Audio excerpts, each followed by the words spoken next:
What's up? What's up? It's the Arthur Moats Experience with Deke. I'm Arthur Moats, and that's my main man, Deke. What's good, bro? Man, you know what's good, bro. Come on, man. Stop playing. The way this draft went this weekend, bro, everything's good. Everything's great. Feel electric, man. Feeling electric, bro. What's the word with you, though, man?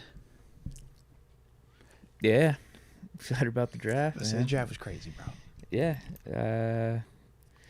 Very deserving. I think the team, Omar, Tomlin, Rooney, I think they're very deserving of the high praise that they're getting, not only from Steeler fans, but also the national media. And to be frank with you, some of our haters, some of our sworn enemies are giving us props. Nah, man, I like it, baby. I like it. Like I said, man, draft killed it the way it was supposed to go. On my personal vibe, my interviews and everything, I ain't messed nothing up. The new cats, dope meeting all of them. That was a vibe. So weekend was good there. LeBron and the Lakers was able to go ahead and get a dub as well. And I had a fire date night, Deke. So yeah, bro, like, man, just been checking, man. It's fire, bro. Everything's good right now. Well, you know how AB's dropping reports and The rumors. CT, ESPN, yeah. Yeah. There's, Any new updates? No. I was going to say, you mentioned you had a date night. There's been some reports and rumors swirling about for that date night. What happened? I got people texting me. What happened? I'm nervous. I got people texting me. I don't know. You got to confirm if these reports or rumors are true or not. I'm listening. You got me nervous, They think you're going for baby number 4 with how you had your weekend date set up. Yo, y'all got to stop playing. I got people texting me, asking me, like, stop yo, is playing, Moats bro. going for another here? Y'all got to stop playing. He said the way your weekend set up. That's funny. Yo, y'all are funny. I don't know who you're talking to, but they're funny. All right, everybody, y'all need to chill out. Y'all got to chill out, bro. Just, They texted me. Yeah, you got to chill, man. We got to chill. There's no more babies over here. All right, we're good with the baby thing, man. Yeah, we're good. We'll be romantic. You feel me? Shout out to, just like I said, the vibe. It was a dope vibe, Deke. It was a dope vibe. If we were in the market for making babies, that's definitely how you get a baby made. I'm just gonna throw it out there. If we were in the market for it, for certain, You set the blueprint out there for someone. yes. So you would suggest them to check out your Instagram. I strongly would urge them to do said things. Yes. Because like I said, man, if you're trying to get active and you want to have a baby, yeah, this will set the mood. You can't go wrong, and it was actually inexpensive as well. Shout out to the candlelight concerts and Fever. Yeah, they do these, violin, string quartets, small little ensembles. But instead of it being like classical music like Beethoven, Mozart, which I love, they'll do alternative or new artists. So that night was all Adele music. So they're playing all Adele's hits, but with the string quartet group. They got a Beyonce joint coming up. Like, they'll go through all the different like hip hop people, singers and stuff. So it's like, okay, it's a little dope vibe, but the candles definitely set the mood. And yeah, they got beverages there if y'all want to hydrate or just chill. We was chilling because we had other plans, but it was a vibe though, man. Definitely was a vibe. So shout out to y'all and shout out to whoever that was, but absolutely not 100,000%. Definitely no. If any babies come out of this situation over here, we got some serious sit down talking we need to have happen, or we got some real life serious sit down talking that needs to be happening. All right, because either one or the other, something is going completely wrong. All right. So, well, you mentioned you interviewed some of the new Steelers. Yeah, man. You got any tidbits? Travis yeah. Ebby was saying, how was it interviewing and getting to know Troy? Man, so it was dope, man. So I got a chance to talk with Troy Fautanu, interviewed him. Talked to him, Roman Wilson, Payton Wilson, Zack Frazier, interviewed all those guys, got a chance to see him in person. Would have had, some of the content, man, for the YouTube channel. It was just absolutely chaotic on Saturday, man. But for the time we get down there, it's literally you running and ripping. And when you got the draft picks with the fans, you can imagine how crazy and chaotic it could really get, man. But shout out to all them dudes, man. First off, when we talk Troy, man, Troy was a vibe, but Troy is definitely a football first guy. Puts me in the mind of like David DeCastro in terms of like his temperament with the crowd, being on camera, having He's not going to be out down on the south side. Yeah, you don't have to worry about him. Like, he definitely gave off heavy football vibe first, but at the same time, like, you could tell that he's like super excited about this thing, but it was also kind of overwhelming for him as well. My man's like 2 days ago, he was getting his call. Now, from the time you land in Pittsburgh, it's the, horse and pony show. You running him around every single place. shooting a commercial here, we go interview here, we go over here. It's like, yo, it was a lot on him. But he definitely was handling it well, though. But what I was going to say was the height. My man is definitely 6'4", bro. And when you talk about the size on him, bro, this is a well put together grown man. Like in terms of his build on him, very similar when we talk Broderick and we're like, yo, he looks freaky when you see him in person. Like, yo, that combination, when you're walking up on this dude, man, it ain't nothing short about him. There's nothing small about this dude. And we obviously know what the tape reflects when we're talking about his athleticism in space. So definitely was digging that part, man, just in terms of the initial eyeball, because you know you got to size everybody up. Let's see, going in order. Zack Frazier, let's clear, and I did this yesterday on the solo stream, but to reiterate with Zack Frazier is not small. He was the smaller of the three big centers, Graham Barton, and Jackson Powers Johnson. All right, between those two guys, Zack Frazier is small. Zack Frazier is not small by any stretch of the imagination to the rest of us, though. He's bigger than me, clearly bigger than me. Wasn't even a joke about it. It's like, yeah, dude, you're not little. On tape, you might, yeah, it's just, oh, yeah, man, he kind of short. Oh, he kind of more, they was calling up. Jackson Powers Johnson, they said was SpongeBob, and they was like, yo, he's a little more boxier version. Nah, you see him in person, bro. He has plenty of height for the center position or either guard position, honestly, man. So definitely wasn't concerned about that. I thought he was well put together also. You know, we talk about some dudes are big, but it's like, it's a little soft looking. He looked like he a wrestler. He like he ready to go put somebody in a, you know, straight, yeah, one of them things. You know how you get down. You ever seen a head on? Flip him over? Ha! Yeah, pin him, get sick. That he was on that energy. He definitely gave me that vibe, but definitely dig that, man. Payton Wilson. Shout out to Payton Wilson. Payton Wilson, bro, he's every bit of like 6'2" and a half, 6'3". He is like tall, but also solid frame on him. I know he got the injuries, and that's the thing we'll obviously talk about a lot more when we get into those dudes. But when you just strictly just look at him, bro, he looked like he could be playing it. He could play tight end also. Like in terms of just that height, linear frame on him. And you can see him when you cut that tape on and you watch some of the ways that he's able to chase laterally in that burst and stuff like that. He got long legs, bro. And that was the one thing that I definitely was. I was a little bit surprised. I didn't realize he was that tall. And then with Roman Wilson, it was the flip side. He was a little bit shorter than I expected. Because they were saying some 6 foot. He ain't 6 foot, bro. No. I seen some 5. I said, yes, that might be the exact best number for him. 5'10". Yeah, because, yeah, he was definitely on the shorter side. But also, what I will say with him, short but not small. Don't think Calvin Austin. You know, Calvin Austin, we say is a little dude because he's not just short, but his frame is small. Roman Wilson is compact, bro. He low key got, you know what I'm saying? Yeah, not to the full extent, but it's like for a receiver. Yeah, for a receiver. And one of the people that when we were talking yesterday had brought up the Steve Smith type of vibe, where I was saying, you know, basically like run after catch type of dude, man. Once he obviously is gonna work crazy hard, has the route running and stuff like that, but that grittiness once he has it in his hands, and it's like when you're watching him, when you're up on him in person, it's like you can see why he's a tough tackle when he gets that ball and he's running with it and stuff like that in terms of the yak, because he is not a little like dude, he's just shorter. But definitely was digging him in terms of just the eyeball test. I'm like, okay, definitely like this, like that, a little bit shorter, but as a whole, thought it was positivity, man. In terms of just initial, just sizing him up, man. So, like I said, was definitely digging that part of it, man. Yeah, So, it was an unreal draft. Heck yeah, bro. Heck yeah. Unbelievable. I was saying you couldn't have mocked it up better. I would agree. Like, you literally couldn't I would agree, bro. Like, those guys weren't available whenever you went into these PFF mock draft simulators, or even if you used another website. They weren't available at the spots where we got them. Yeah. It was usually, you know, a round, maybe even half a round before that they were off the board. Yeah. But it just seemed like everything fell into our laps, man. That thing worked, man. That thing worked. So, yeah, it was definitely loving that, man. Definitely. So, how'd your streaming and everything go, though, man? Because you was on this weekend, too? You did Friday, right? No, I didn't even stream, to be honest with you. Plans changed. Things happened Friday, and, yeah, I wasn't even home for the draft, to be honest. I was out with friends and stuff, and, yeah, plans changed Friday. That's respect. Kind of what happened. Respect. But, yeah, I was doing some reaction videos throughout the weekend, though. I like that. Yeah.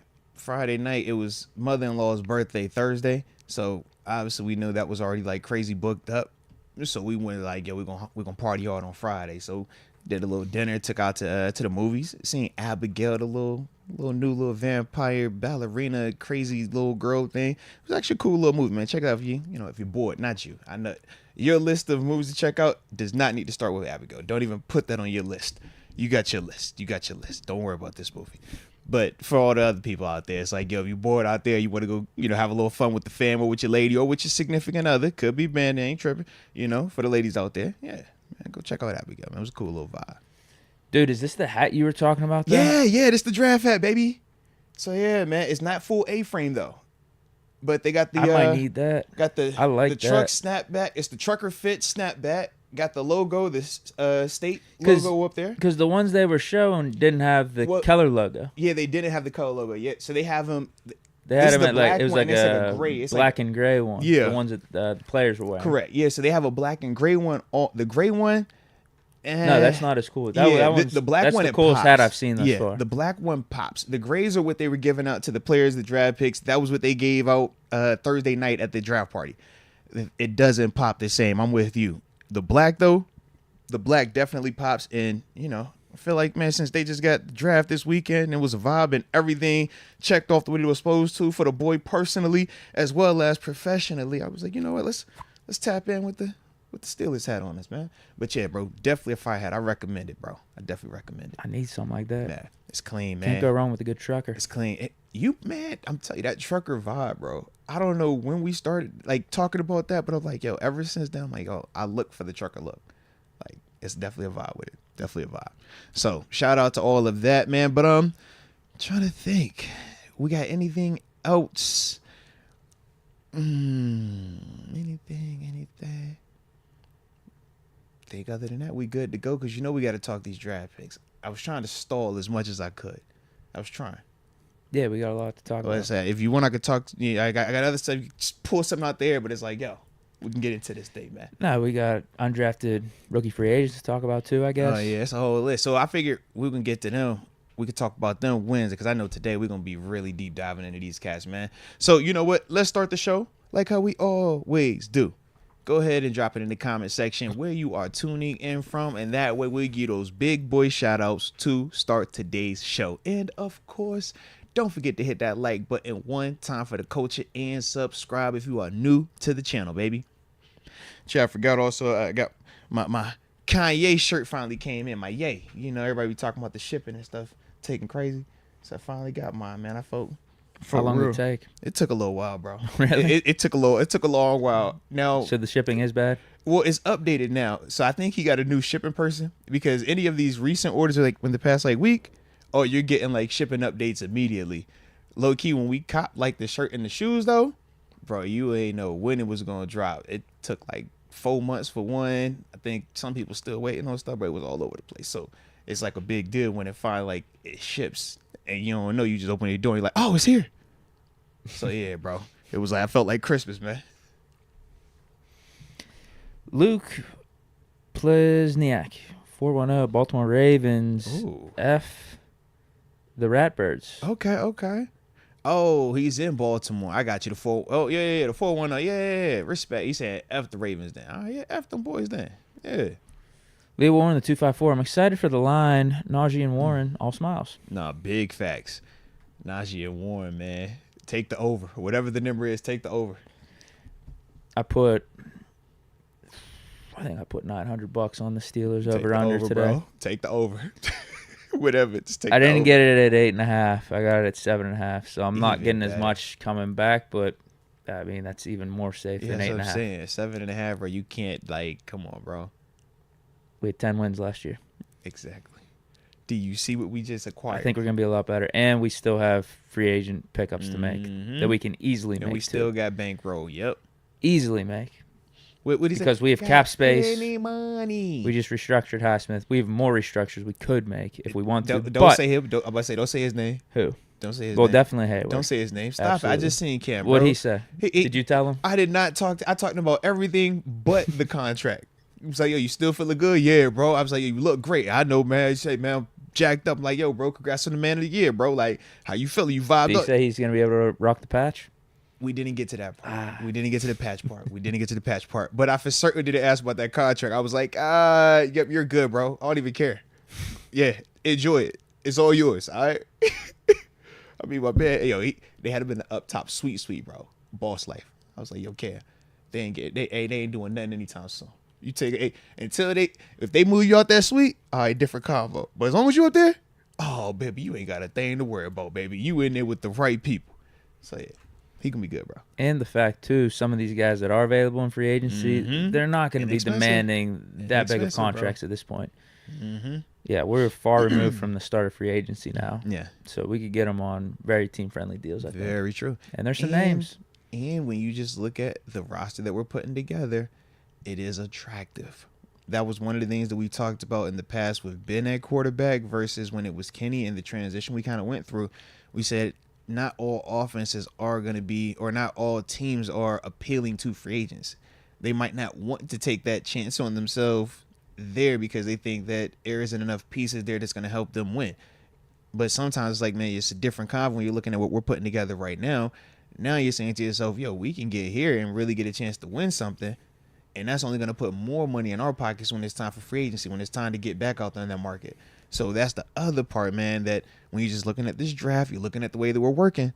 It's like, yo, we got a appealing roster, man.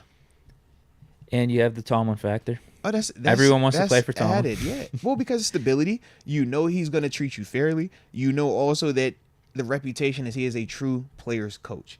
Not in the sense of, yo, they're just going to let you run free, but in the sense of, man, he's going to treat you with respect. And if you earn, you know, a certain level of leash, you're going to get that level of leash. You're going to get that level of respect. But also, if you ain't got that juice, he's going to let you know you don't have that juice also. That's Coach C. But that's why a lot of dudes love him and want to play for him, man, because you know he understands the game, but it's more so he understands how to relate to people. Yeah, did you see Mike Sanders? So, because he typically develops some pretty good relationships with these dudes coming into the draft, even if we don't draft them. Yep. So when they are free agents, like, they'll remember that time they spent with Tomlin. Like Sanders, so did you hear him? What did he say? No. So he got drafted by the Commanders. I think it was like a pick or two ahead of us. One of his quotes from his press conference over the weekend was, I thought I was going to be a Steeler. I really thought I was going to, they were interested in me, and this and that. I feel like that's not a good quote if you're a Commander fan. I would agree. I would definitely agree with that. Even though I'm low-key jealous. I'm like, you just I got didn't feel picked like up. that. Like, that's fire, bro. This team picked you, the Commanders. They were obviously the one to make it real. Man, I thought the Steelers were going to pick me. We're living rent-free in his head. Just lie with it. Bro, I knew it was y'all the whole time. Oh, I couldn't be happier. Right. At least, in your first press conference or your first media session. That is not what your first impression Don't bring up any other teams. Seriously. That's like you first get married and you're like, wait, what are you thinking about? Well, I thought I was going to marry this girl over here, but it turned out to be her. It's like, no, that's not what you say in that moment, man. Just, you save that. Save it for your memoir, all right? Exactly. Okay, we got a few more shout-outs to go over here. Robert Martin, 757, Williamsburg, VA. Great draft. Doug Crib. Shout out to Williamsburg if you know, you know. Ariel Delgado, 732, Jersey. What up, Jersey? O.D. Swank from 707, Napa, California. Pittsburgh's going to the Super Bowl. What up? The Pittsburgh going down the Super Bowl. Here we go.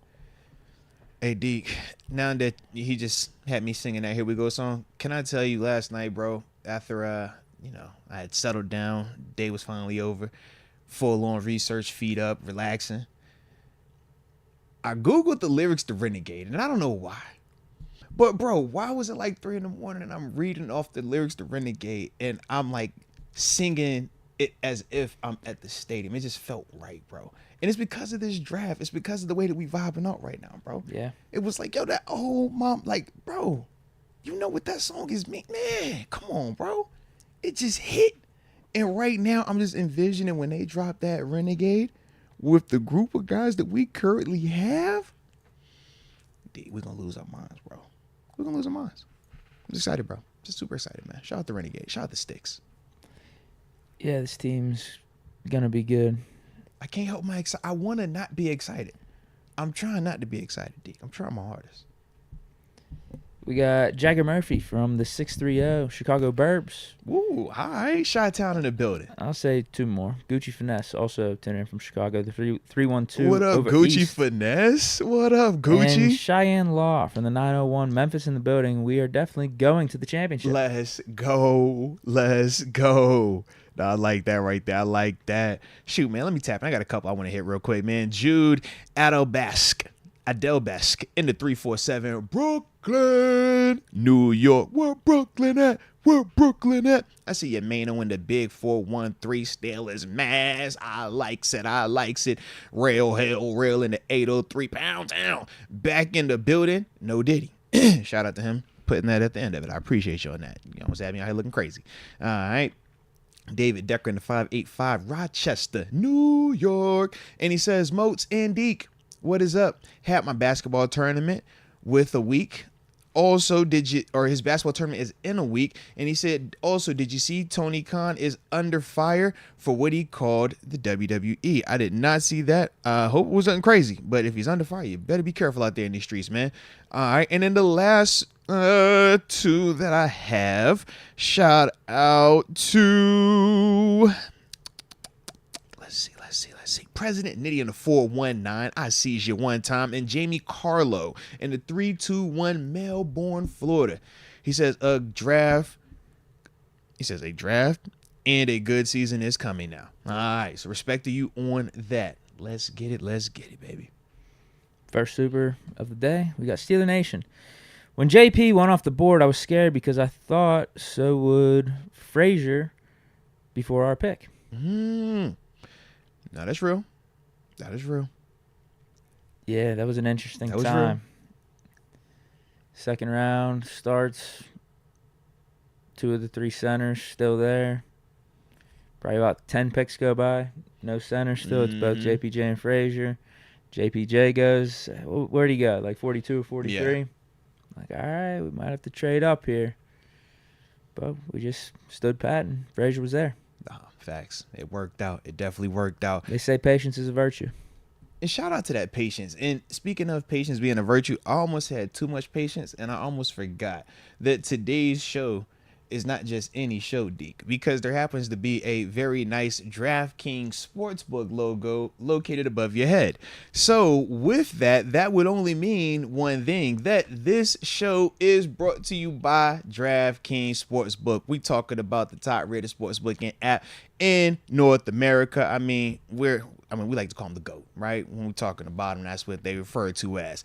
And not only do we talk about them, okay, we also come bearing good gifts, and that is by way of a promo code. So for all the new customers out there, man, when you first download the app, use the promo code Moats. You make that initial deposit of $5, you will receive $200 in bonus bets instantly to use for potential, wagers. It's a dope concept. But we also know that the NBA playoffs are going on right now, and it is spicy, crazy action. Definitely like all that we're seeing out there, man. But if you want to get a little extra, activation when you're watching the games, they also have the No Sweat SGP/SGPX everyday bets going on for the NBA playoffs, all right? And that's for all customers as well. Pretty dope. But we also understand that, man, sometimes when you're having fun, you might have a little bit too much fun. And when you're having too much fun, you might develop a gambling problem. You might need some crisis counseling or even referral services. And for the people in New York, these are the numbers that you could text or dial. But for everybody else, the digits to dial are 1-800-GAMBLER. I said 1-800-GAMBLER. I said you better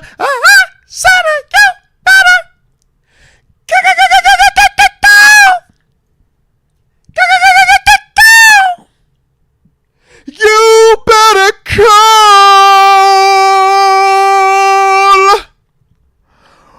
1-800 Gambler. schedule programming. Next super we got on deck is Steeler Nation on Fire. Would have taken TJ Tampa over the guard in the 4th. Okay. TJ Tampa was available when we decided to go with Mason McCormick, the interior offensive lineman from South Dakota State. Shout out to the Jackrabbits. Of course, the Ravens get TJ Tampa as well. Of course, they would get him. Yes. I felt like the Ravens and the Eagles was taking some picks where I'm just like, of course you guys are getting that player right there. Of course you got that guy right there. Yes, that is the exact player I did not want you to get because he fits your scheme perfectly. You know what? They're probably saying the same thing about us, though. I would agree. I would definitely agree. Hey, before we keep deep diving into this TJ Tampa versus Mason McCormick combo, because we definitely got to do this, I do appreciate you guys showing love for my vocals. Bro, they said I was Moats Sinatra. You ever heard that before, bro? Moats Sinatra. I've never got a compliment like that. Danon Stratchett, PhD. He has a PhD. Said I should win an Emmy Award for that vocal performance, man. You feel what I mean? It's like, it's crazy. Cheyenne Law says her dog was howling in just jubilation. Like it was about to be a treat. Like, oh my God, what is this beautiful melody that I'm hearing through my ears right now? Like, Rod Dallas says, good job. He wanted to take his shirt off and spin around his head, you know? Like, it's a terrible tell. He had that type of vibe to me, man. Like, it really meant a lot to me, man. It really meant a lot. Shout out to Trevor Huey. Trevor said it sounded even better because he had the AirPods in. You know, he got that, like, the noise cancellation. That's what he was saying. So I appreciate y'all on that, man. From the heart, man. Y'all real ones. Y'all some real ones for that. All right. So, yeah. Back to this TJ Tampa, Mason McCormick situation. We went O-line over sexy. I'm good with it. I think it just goes hand in hand with the message we're trying to send. Like, we're not getting bullied anymore. Like, that's just, it's happened a few too many times over the last, like, 3 or 4 years. Ultimately, you know, we have always been in the playoff mix. You know, Tomlin leading this team. We're always going to be somewhat successful. But in some of these blowouts, some of these weird games that we've experienced, like, there's been times it doesn't look like we're showing full effort out there. We're not playing football the way it's meant to be played. And I think part of that comes with just physicality. I would agree. And setting the tone and all that. And so if you're building up the O-line, that enables you to do just that. Yeah. So I think it goes just hand in hand with our first 2 picks, us taking Broderick Jones in the first round last year, trading up to get Broderick Jones. And, like, logistically, it also makes sense whenever you, like, deep dive into it, because not only will McCormick provide some good guard depth or interior offensive lineman depth, like, right now, but Isaiah Malu's getting up there in age. I think we only got him after this season. He's 2 one more years year under then, contract, and then James Daniel will be done after this one. Now, we could re-sign James Daniel, but to have that extra insurance in-house, almost, I compare this draft pick to, like, Kevin Dotson. Talk that talk. We took Kevin Dotson in the 4th, and, you know, he spot started a little bit his rookie year, showed us some stuff. But and we drafted him while we still had it, DeCastro and Ramon, if I remember correctly, right? I think we had Filer. Or was it Filer? It might have been Filer. I know DeCastro was still here. Yeah. But I can't remember who was our left guard at that time. It might if have Ramon been had Filer. left or not just yet. Because it's right around that time. Yeah, right around that time. It was. My guess is Filer. But anyway, Dotson in his second year became our starting guard. Yeah. For not only his second year, but also third year. Ultimately, we let moved Filer on leave in from free after. agency. Think about it, we let Filer leave in free agency to go to LA to the Chargers at that time. But I could see Mason McCormick being that type of dude for us. Like, you don't have the craziest of expectations right now, but I do think in full development he could be a starter for us. Can I tell you, I love the fact that you brought up Kevin Dotson, because as I was watching more tape on Mason McCormick, watching him pull, he gives me Dotson vibes in terms of his body type. Once he gets, like, shuffle downhill, it looks like Dotson when he's pulling. But at the same time, Dotson, I thought was a better athlete in space. More so you see it not when he's pulling inside versus linebackers, when you see him pulling on the outside, getting the slot corner, the safety, that, you know, outside corner that's trying to cut him down. I felt like Dotson just consistently did a better job with that, whereas with Mason, that was the knock when we talked about him pre-draft wise, in terms of why he was in that, you know, middle to back portion versus being a day 1 or day 2 guy in the sense of first, second, or third round. That was, you know, what I kind of noticed with him is just when he's pulling inside, any of those A gap, B gaps, he is a problem to deal with once he gets north and south. But when you have him pulling out there on the perimeter, that was where you could see him, struggle a little bit. And that's part of, why he was also a South Dakota State player versus being at Iowa, right? Or a Big Ten school or a Pac-12 or anything like that out that way. But when you talk about a guy coming into here and being able to develop, now you got a guy that gets to learn from James Daniels. He gets to learn from Isaac Seumalo. He gets to learn from Nate Herbig. He also gets to compete against Nate Herbig. He gets to compete against James Daniels. He gets to compete against Isaac Seumalo. You also have created a situation where you have the flexibility like you brought up. James Daniels, man, we know, all right, you're our guy.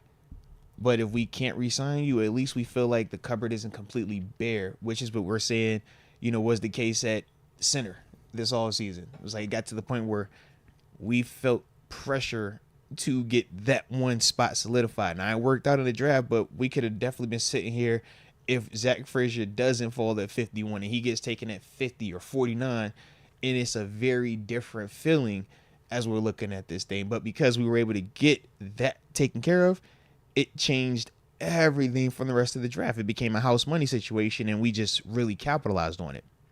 But that's the thing with Mason McCormick that I'm really excited about that pick for that part, because you can see where he's going to help. You can see where he can learn, but you can also see where he's going to compete with the Nate Herbig. Imagine if we're sitting here and we're saying, well, Nate, we're paying you, a couple M's right now.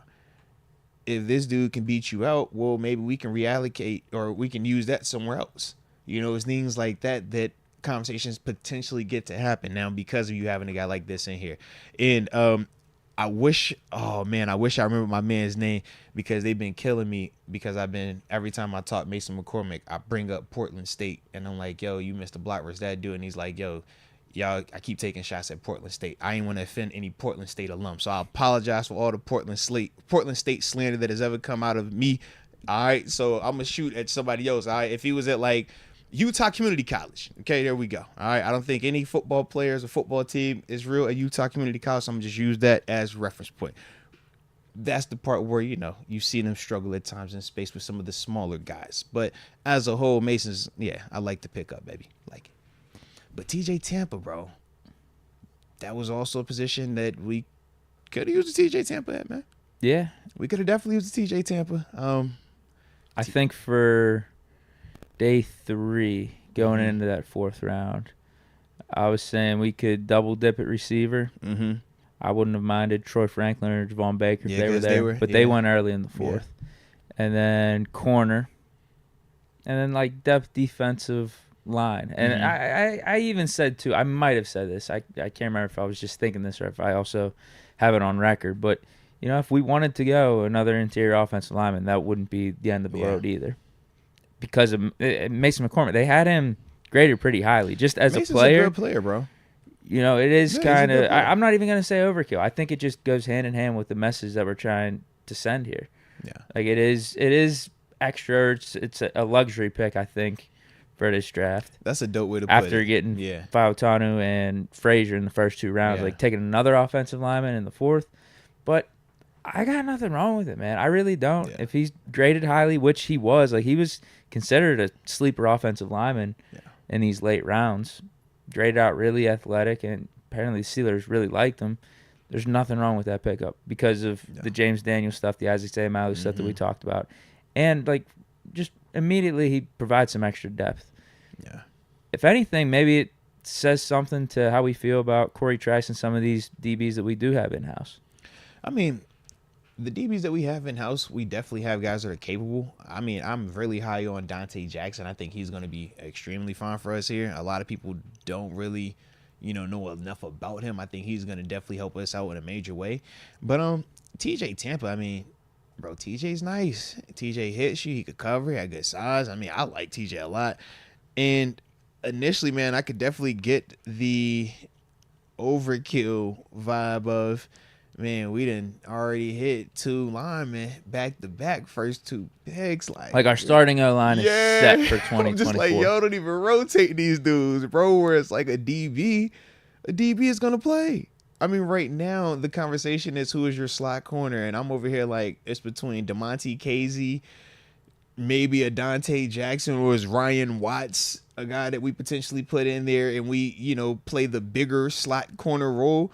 But those are the things that as I was looking at the board, the way that it fell, I'm just like, dang, man, we still kind of have to address that. But as the needs were, that wasn't a big enough need in comparison to O-line, in comparison to center, right, and all these other spots. So it's like, right. If we've checked off all of our major needs, and now the new pressing need is slot corner and potentially another wide receiver, if that's where we're at now, I think we did what we were supposed to do in this draft. Yep. We've continued to check off multiple boxes, and now we're minimizing it to it's like one or two final things, and we are completely good to go. So I think we're still in a great position, and we still have flexibility because of what we broke down with the money. We still got plenty of money. And there's names available. Absolutely. So that's the part where we still feel good about that stuff, whether we're talking corner or even at wide receiver. So at least in both of those veins, man, we got some type of option. The thing I really like about this pick is the long-term dividends it could pay off for our offensive line. Because if McCormick is someone that starts for us, we got 4 of these dudes growing up together out of our 5 offensive line spots. Remember Ramon talking about that, listen man. to anyone that has played offensive line or was an offensive line starter in this league, retired now. Like Ramon Foster is a great example. They talk about growing up together and building that chemistry and just it's something you can't put really a value on. Yeah. So you could have Mason McCormick potentially being your starting guard, Zack Frazier, Fautanu, and Broderick Jones, like all picked around the same time, all growing up together, all learning together here. Like, yeah, I don't think that's something you could put a price on. I would agree. I would definitely agree with it, man. But again, worst case scenario right now, it's just some extra depth on the O-line. Not the end of the world that we missed out on TJ Tampa or another corner because we hit on the things we really needed to hit on in the first 3 rounds. The 2 linemen, 1 being a center. We got a starting right tackle. We picked our receiver. Because I'd say receiver was even more important than cornerback. I would agree. And then you had, at the end of the 3rd, corner. I think that was the most obvious position to pick up. But then you still have Payton Wilson available. And you know what? I'm not going to argue against that either. He was supposed to go second round. Wilson. Arguably the best linebacker in this draft. To me, he was that dude. It's the health. That's literally the convo, man. And that combo, I mean, it's legitimate. But to break it down, this is essentially what the scenario is, man. Since high school, my man has had, I think it's between 12 to 14 surgeries, right? We're talking knees, we're talking shoulders. So when you're talking about the NFL, it's 100% injury risk. You can't plan for what injury you're going to have. We just know that everybody gets hurt when you play in the National Football League, and it's only a matter of time of when, and like we said, how severe.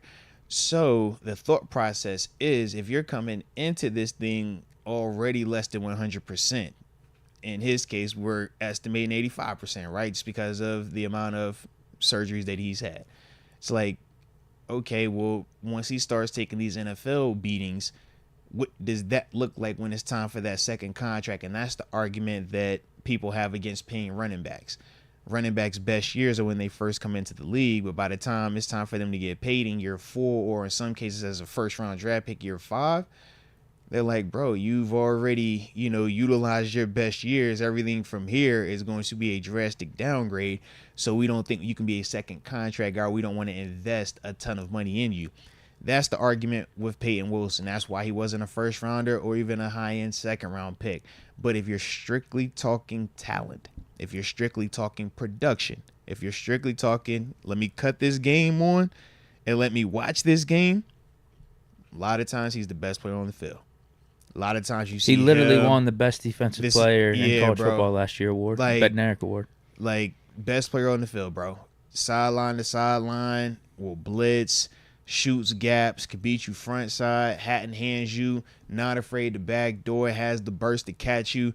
One of them dudes that, man, can start on the other side of the line, and he's going to chase you all the way around until he catches you on his other side, and he has plenty of foot speed to do it. And when you look at him, he's not little. He reminds you of like Leighton Vander Esch in terms of like that tall linear frame just without the neck brace thing. He got the knee brace, but my man can ball. And when you look at some of the turnovers that he creates, and it's like, well, man, this is more, just him being right place, right time. It's not just right place, right time. It's he understands where to drop. He understands where this quarterback is looking, and he's breaking when he's supposed to. So when these tips or these overthrows happen, that is why he's a lot of times in position to capitalize on it. Fumble happens, he's in position to capitalize on it. And because he plays what I like to say to the echo of the whistle, not just, oh, all right, he's about to blow the whistle, let me stop. He's like, yo, they blew the whistle already, bro. Chill. He's one of them dudes. But that's another reason why he makes some of the other plays that he makes, because of how hard he's playing out there. And that's what we say, when you get crazy talent with the smarts and that like just dumb motor that he has, those are the guys that are special. Those are the guys that are typically first rounders. But for him, his body's been banged up, and that's the reason why he's a 3rd round pick. But I'm like, bro, utilize him until he can't go anymore. Yeah, if that's what you got, it's worth the risk. Use him till he can't go no more, because bro. you're taking him with that extra 3rd round pick. Yeah, the pick that we got in the Kenny Pickett trade. Mm-hmm. End of the 3rd. It's Shout not out to like Kenny, bro. Shout out to Kenny. It's not like you're using a 1st rounder on Payton Wilson or taking Payton Wilson over Zack Frazier in the 2nd round. It's like, no, we already got our linemen, 2 linemen, first 2 rounds. We got center, our biggest position of need, and then we got receiver. Yeah. Okay, Payton Wilson's still here. Mm-hmm. We're the Steelers. We like linebackers. We got to see how things played out whenever our linebackers were injured last year. Like, it's not going to hurt us to have some extra depth. But the upside for Payton Wilson is immense. Yeah. Really immense, because he was the best college football defender last year. I tell you, bro. But it's not like he's just college football guy. This isn't going to translate. No, he has all the skills and the talent for this to work out in the NFL. 6'4", ran a 4.4 40. Really good in coverage, just a guy that's willing to hit. And Deke. And when you see his frame, he does everything for you that you need out of like a modern NFL linebacker. He looked like a superhero, bro. You're like, you supposed to be in a comic book, man. It's just, can you stay healthy? And there's examples of guys that came in with injury red flags who made damn good careers in the NFL. You're absolutely right, Frank Gore, Miles Jack would have went way earlier back in the day at UCLA. Those are 2 like dope examples, because I know people have brought up like Hines because of the ACL, but I'm like, Hines didn't have this crazy injury history. He just didn't have an ACL, and that was like a shocker. But that is a little bit more common than we've realized at times. I mean, yeah, it's just nuts.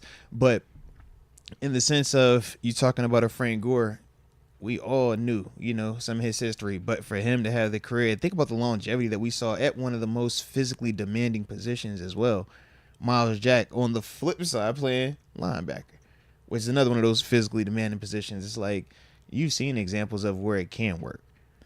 And for us to only have to invest a 3rd round pick in it, that's where you say, man, that is low risk, potential high reward, and you live with that.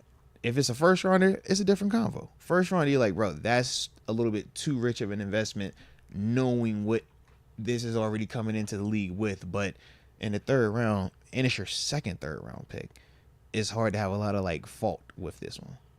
And the good thing is, recently he hasn't been hurt. Correct. He's been healthy the last 2 years.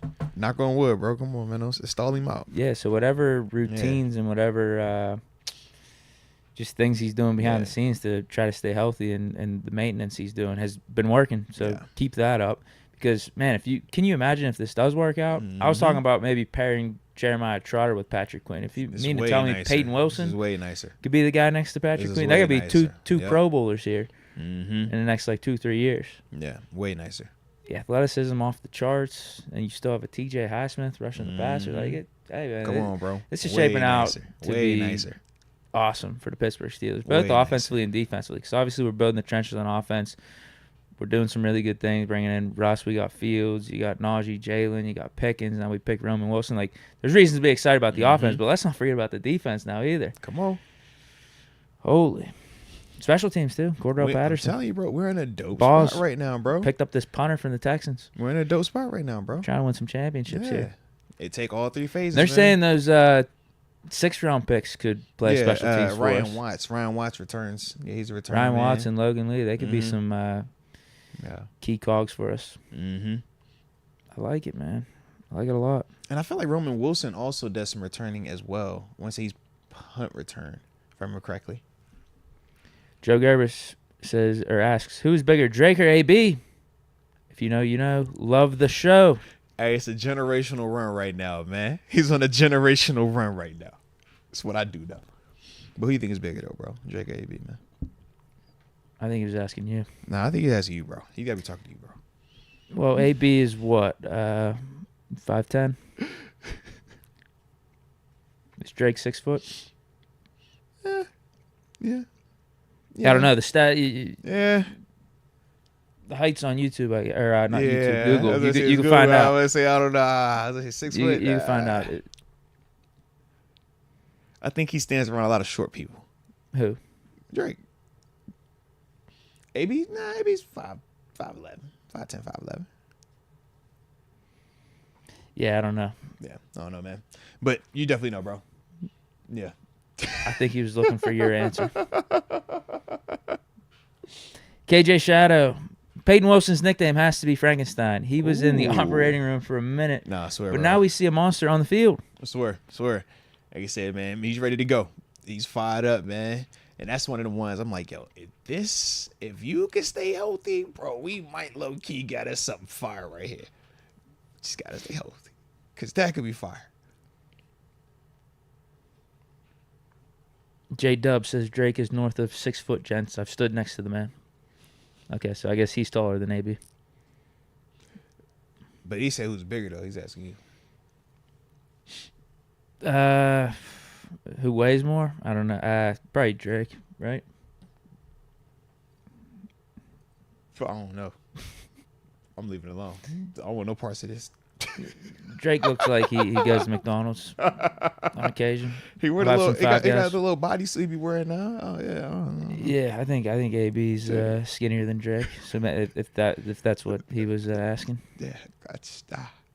So I guess Drake's the answer for him. There you go. Yeah. What's so funny? I'm sorry this, bro. I'm chilling, bro. I'm just here so I get fine, man.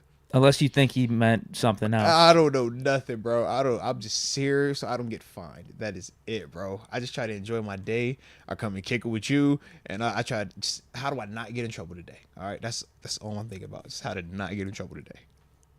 KJ Shadow has joined the upper room. I'm sorry. Shout out to KJ Shadow and welcome to the upper room. Yes, indeed. Yes, indeed. Hectic. JPJ said there's only room for one JPJ, so we went with Fraz. Ooh. Super excited for the season now.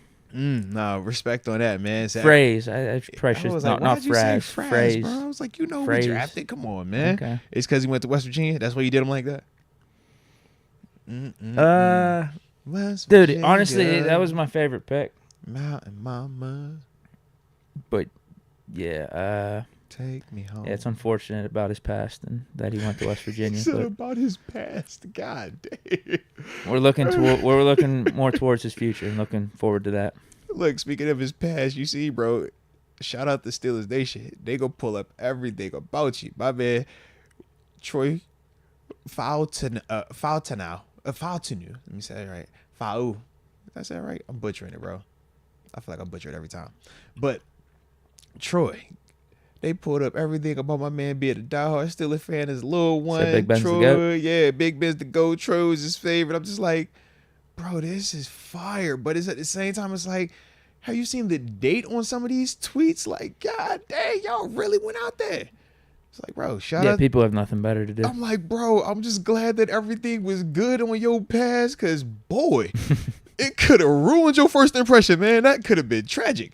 So shout out to you, man. Shout out. But, yeah, that definitely had me just thinking about that, man. Okay, let's see here. Fautanu. There we go. I finally got it right. I've been botching his name all over the place. Man, listen. The evolution of me working on the pronunciation of his name since Saturday to where we are today has just been, all right, say it. Say Breezy, A+ draft. We go get Simmons, Gilly Lock, Quan, and Rowe. We are Super Bowl bound. Bro, I'm telling you now, it's a wrap. If that happens, it's a wrap. We don't need Quan. I'm sorry. I'm telling you now, bro. If Quan is a healthier player, yeah. What are we talking about? I would, yeah. You can never have. I'd take him over Mark Robinson, but yeah.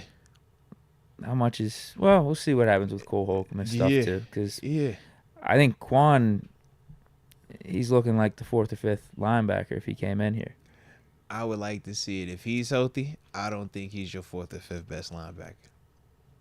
I think if he's healthy, I think it's a different convo. I like Quan. I do too, but the problem is he's probably not even going to be ready for the start of the season. Oh, no, yeah, that's what he said. If they're healthy. Yeah, there's a lot going on with him. Yeah, Simmons and Stephon Gilmore I'm fine with. Rowe, I'm not against that either. That'd be fine too. Where would we need Rowe right now, though? If we're bringing in Simmons too. Actually, no. We could. Nah, never mind. I guess Rowe could play some slot. Yeah. Then have him and Casey compete for that spot, I suppose. Yeah, I don't think we're in a grand rush. Yeah, for either one. For Rowe, obviously not Quan. Simmons maybe. Gilmore. Yeah, I don't think we're in a great rush for him either. Because there's options. There's some other cornerbacks out there. And if we bring in Gilly, I do think that the division of labor with him and Dante Jackson, I think that could get a little weird. Because both of them dudes are play the whole time type of dudes. But we know we got JPJ that's going to be out here playing the whole time as well. But Dante Jackson, what is his number in terms of cost this season? And I think if we were going to get Gilmore, he technically would be a cheaper version. But Gilly is a better player to me. So I think you kind of run into this issue of you cost more or paying you more, but this dude should be on the field every time, not you. And we got Trice Joe in there. Yeah, I think it could be just a little bit of a logjam unless because JPJ, we're looking at him like, we're not about to reel you back. You're going to just keep being the guy that you follow the ones now. Until you prove that you can't, that's what you do. Right. But that's what Gilmore has been also. Yeah, maybe we ain't hurting as bad at cornerback as what we were thinking. And that's obviously why we took a Mason McCormick. I got a feeling, based off not only your report from meeting with Corey Trice, but us not drafting a dude like TJ Tampa when he was there. I'm excited, I gotta bro. think they I'm excited believe to see in him. Corey, bro. Like, because we took him in the 7th round last year, but he was projected 3rd. Bro, and he was having a dope offseason. He was having a dope OTA, and it just was, you got hurt in training camp. That's the sucky part about it. But when you talk about the size, the athleticism, that's the thing where, like I said, he makes JPJ look like a smaller corner, and JPJ is a big dude. And it's like, nah, Corey Trice is bigger than that. Yeah. Yeah, what is he? Is he 6'3", 6'4"? That's what Ryan Watts is. Yeah. But Corey Trice was a much better corner in college, too. I would agree. Much more smooth at that position. Ryan Watts, man, he about to be a safety. I see safety in his future, man. Or, cover 2. Play cover 2 corner, beat him up. Get your zone game on. Yeah. But he going to hit you. He'll definitely do that. Yeah, obviously we're looking for specific skill sets and archetypes at the corner position these days, at least outside corners. Yeah. It's just big physical dudes. Can you whoop a dude one-on-one out there with your hands, Mel Blunt style? That's what he does. When he tries to block you, can you just disregard this guy and go make a tackle? Yeah, that's what he does. Yeah. Jagger Murphy, where does this rank for O-lines in the league? Also, need an early versus Chargers prediction, season and game. My bro thinks they are better. LOL. Who they end up drafting, man? Let me see what the Chargers do this draft. They got Joe Alt. They did get Joe. They drafted Brendan Rice late. Let's pull up these charts. Let's see what LA done. Yeah, all right, those here are the we only go. two I remember. Their first and last pick. All right, so they did Joe Alt in the first, Lab McConkey in the second, Junior Colson, in the third. Okay. Justin Ebogui. Harbaugh got his guy. He did. Because he started singing the fight song and everything. You got Tarheeb Still, corner out of Maryland. Cam Hart, corner out of Notre Dame, liked him. Kamani Vidal, all right, out of Troy, little running back. Brendan Rice, USC, okay.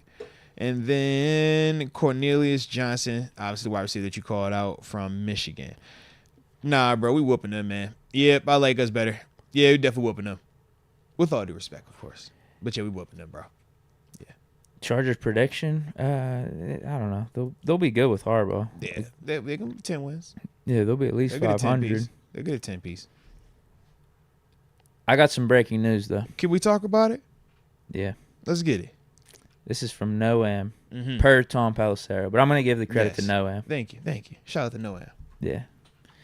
Omar Khan and the Steelers are finalizing a trade with Broncos for Pro Bowl receiver Courtland Sutton. Yes, indeed. The Steelers are trading a 2025 late-round pick. 2025 late-round picks, I'm sorry. Yeah. There's plural, so it might be a couple picks. So how you feeling, bro? Courtland Sutton. We talked about him last week a little bit as one of them potential names to be eyeing when we knew he did not show up to OTAs. We said that gives us information. We said there's some familiarity with him and Russ. So now it's looking like that's about to be officially done. What's your vibe? What's your energy? It's the one that makes the most sense out of all the other receivers that were available via trade. Because of the familiarity with Russ, because of what we gave up to get him, a couple of late-round picks, and the fact we're not going to have to pay him $30 million either. But he's a quality receiver. Yeah. Like Ayuk and Higgins, there's an argument to be made. If you're trading for them, you're making them your number one. Mm-hmm. We already have George Pickens. We need a number two. We need a guy to replace Deontay Johnson. I think Courtland Sutton can easily do that. Easily. Like, he's a good receiver, former Pro Bowl receiver. You wish the production was a little bit better recently, but it's still not bad. It's still like 700-800 yards pretty consistently. Yeah. And maybe it would have been better if Russ wasn't banged up like Russ was in his first year, and maybe if they hadn't, in a way, sabotaged Russ last year in Denver. Now he comes to the Steelers, and it seems like everything's being built up around perfectly for Russ. Yeah. So maybe Russ and Courtland could even do better than what they did these last 2 years over in Denver. I like it, man. Like, I got nothing bad to say about this trade. Yeah, same here, man. I love them pickup. I thought post-draft we were still light at the wide receiver position, solely because Roman Wilson, I think, has a chance to be a dope receiver, but I don't think he has franchise wide receiver on him just yet. In terms of day one this year, I think he has the potential to develop into something, but for right now, thought that you were still going to be a little light there.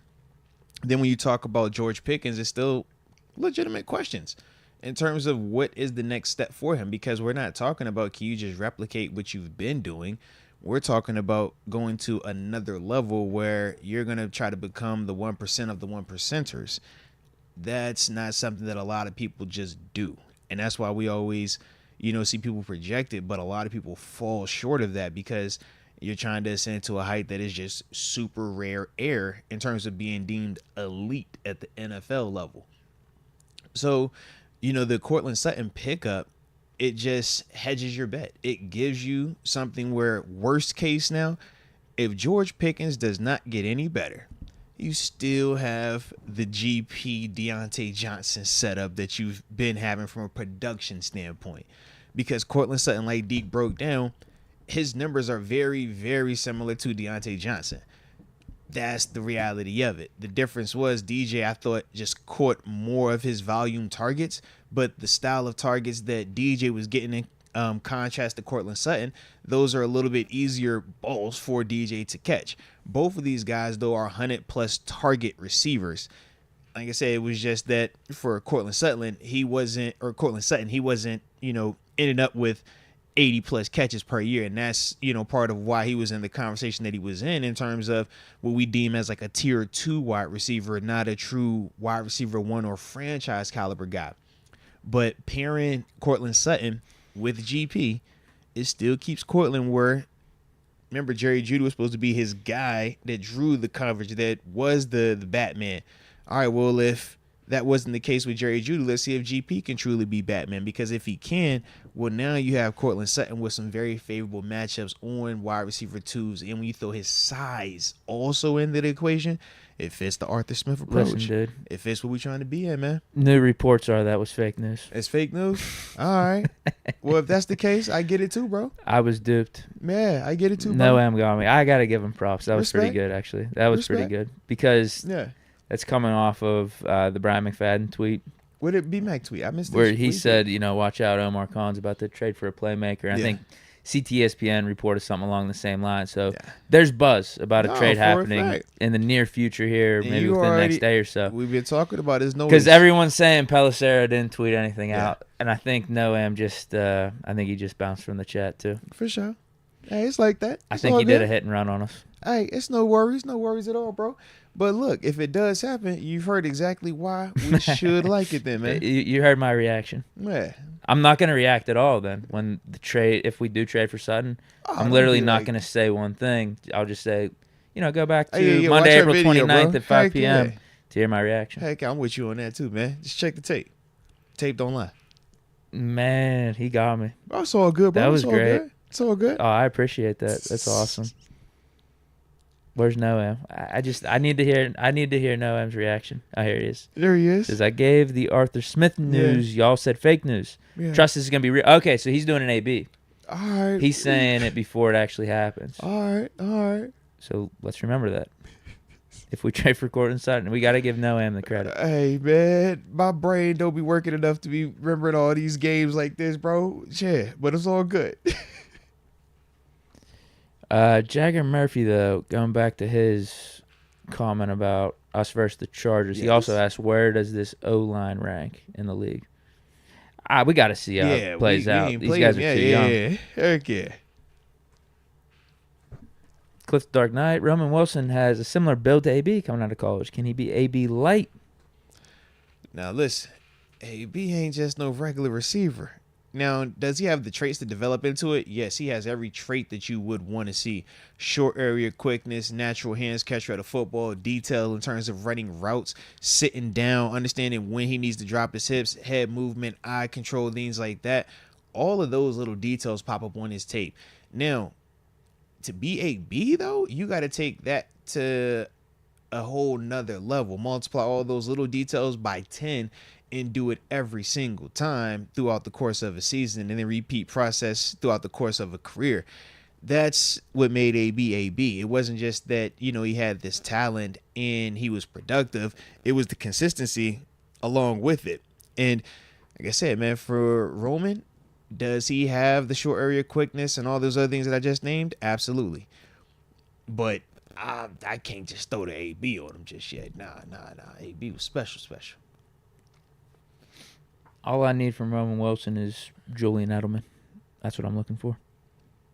Okay. Someone that's just cooking in the slot for us. Respect on that. That's all I need. I like that. We don't even need to go to AB levels, but I think Wilson could. I don't think it's a 1-to-1 him and Edelman, because I think Edelman's a bigger body, could break tackles better than Roman Wilson, but I do think Roman gets open down the field better and is a better deep threat than what Edelman is. Yeah, I think Roman has a little bit more agility to his game, whereas Edelman has a little bit more of that I'm going to just roughhouse you can't stop me to his game. Both are very, very effective. We know Edelman's worked extremely well in New England, and that's why Edelman is, even in that convo with fringe Hall of Famer right now. Roman Wilson definitely has some similarities to that. I don't know if he plays as physical with that football like Edelman, but the burst that he has, man, when he actually gets that thing and goes, I think that is what kind of separates them two as well. Tony Daniel II, Deke and Moats, what do y'all think about Rome? I guess he means Roman at the Z. He did say it.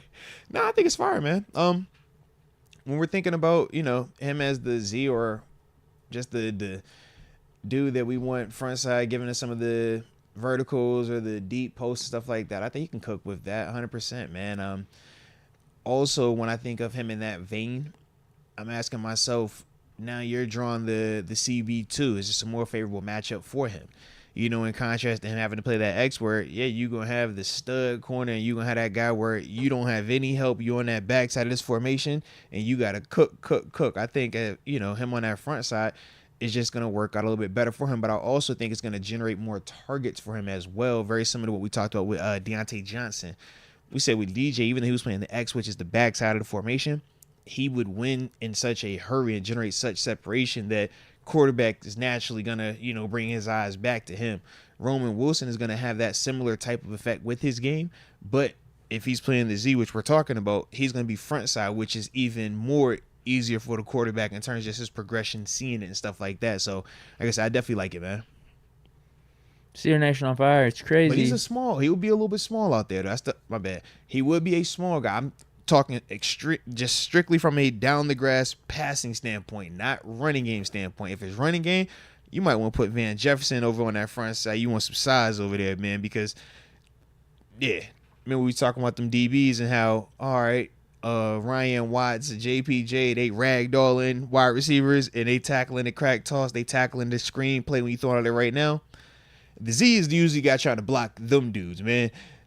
Yeah, Roman Wilson, I mean, he will block. Yeah, but that's he the showed part, some stuff in Michigan. But that's the part where you're just like, he is a little bit on the small, comparing him to GP. He's on the smaller side. You think about how JPJ looks at corner. Corey Trice looks at corner.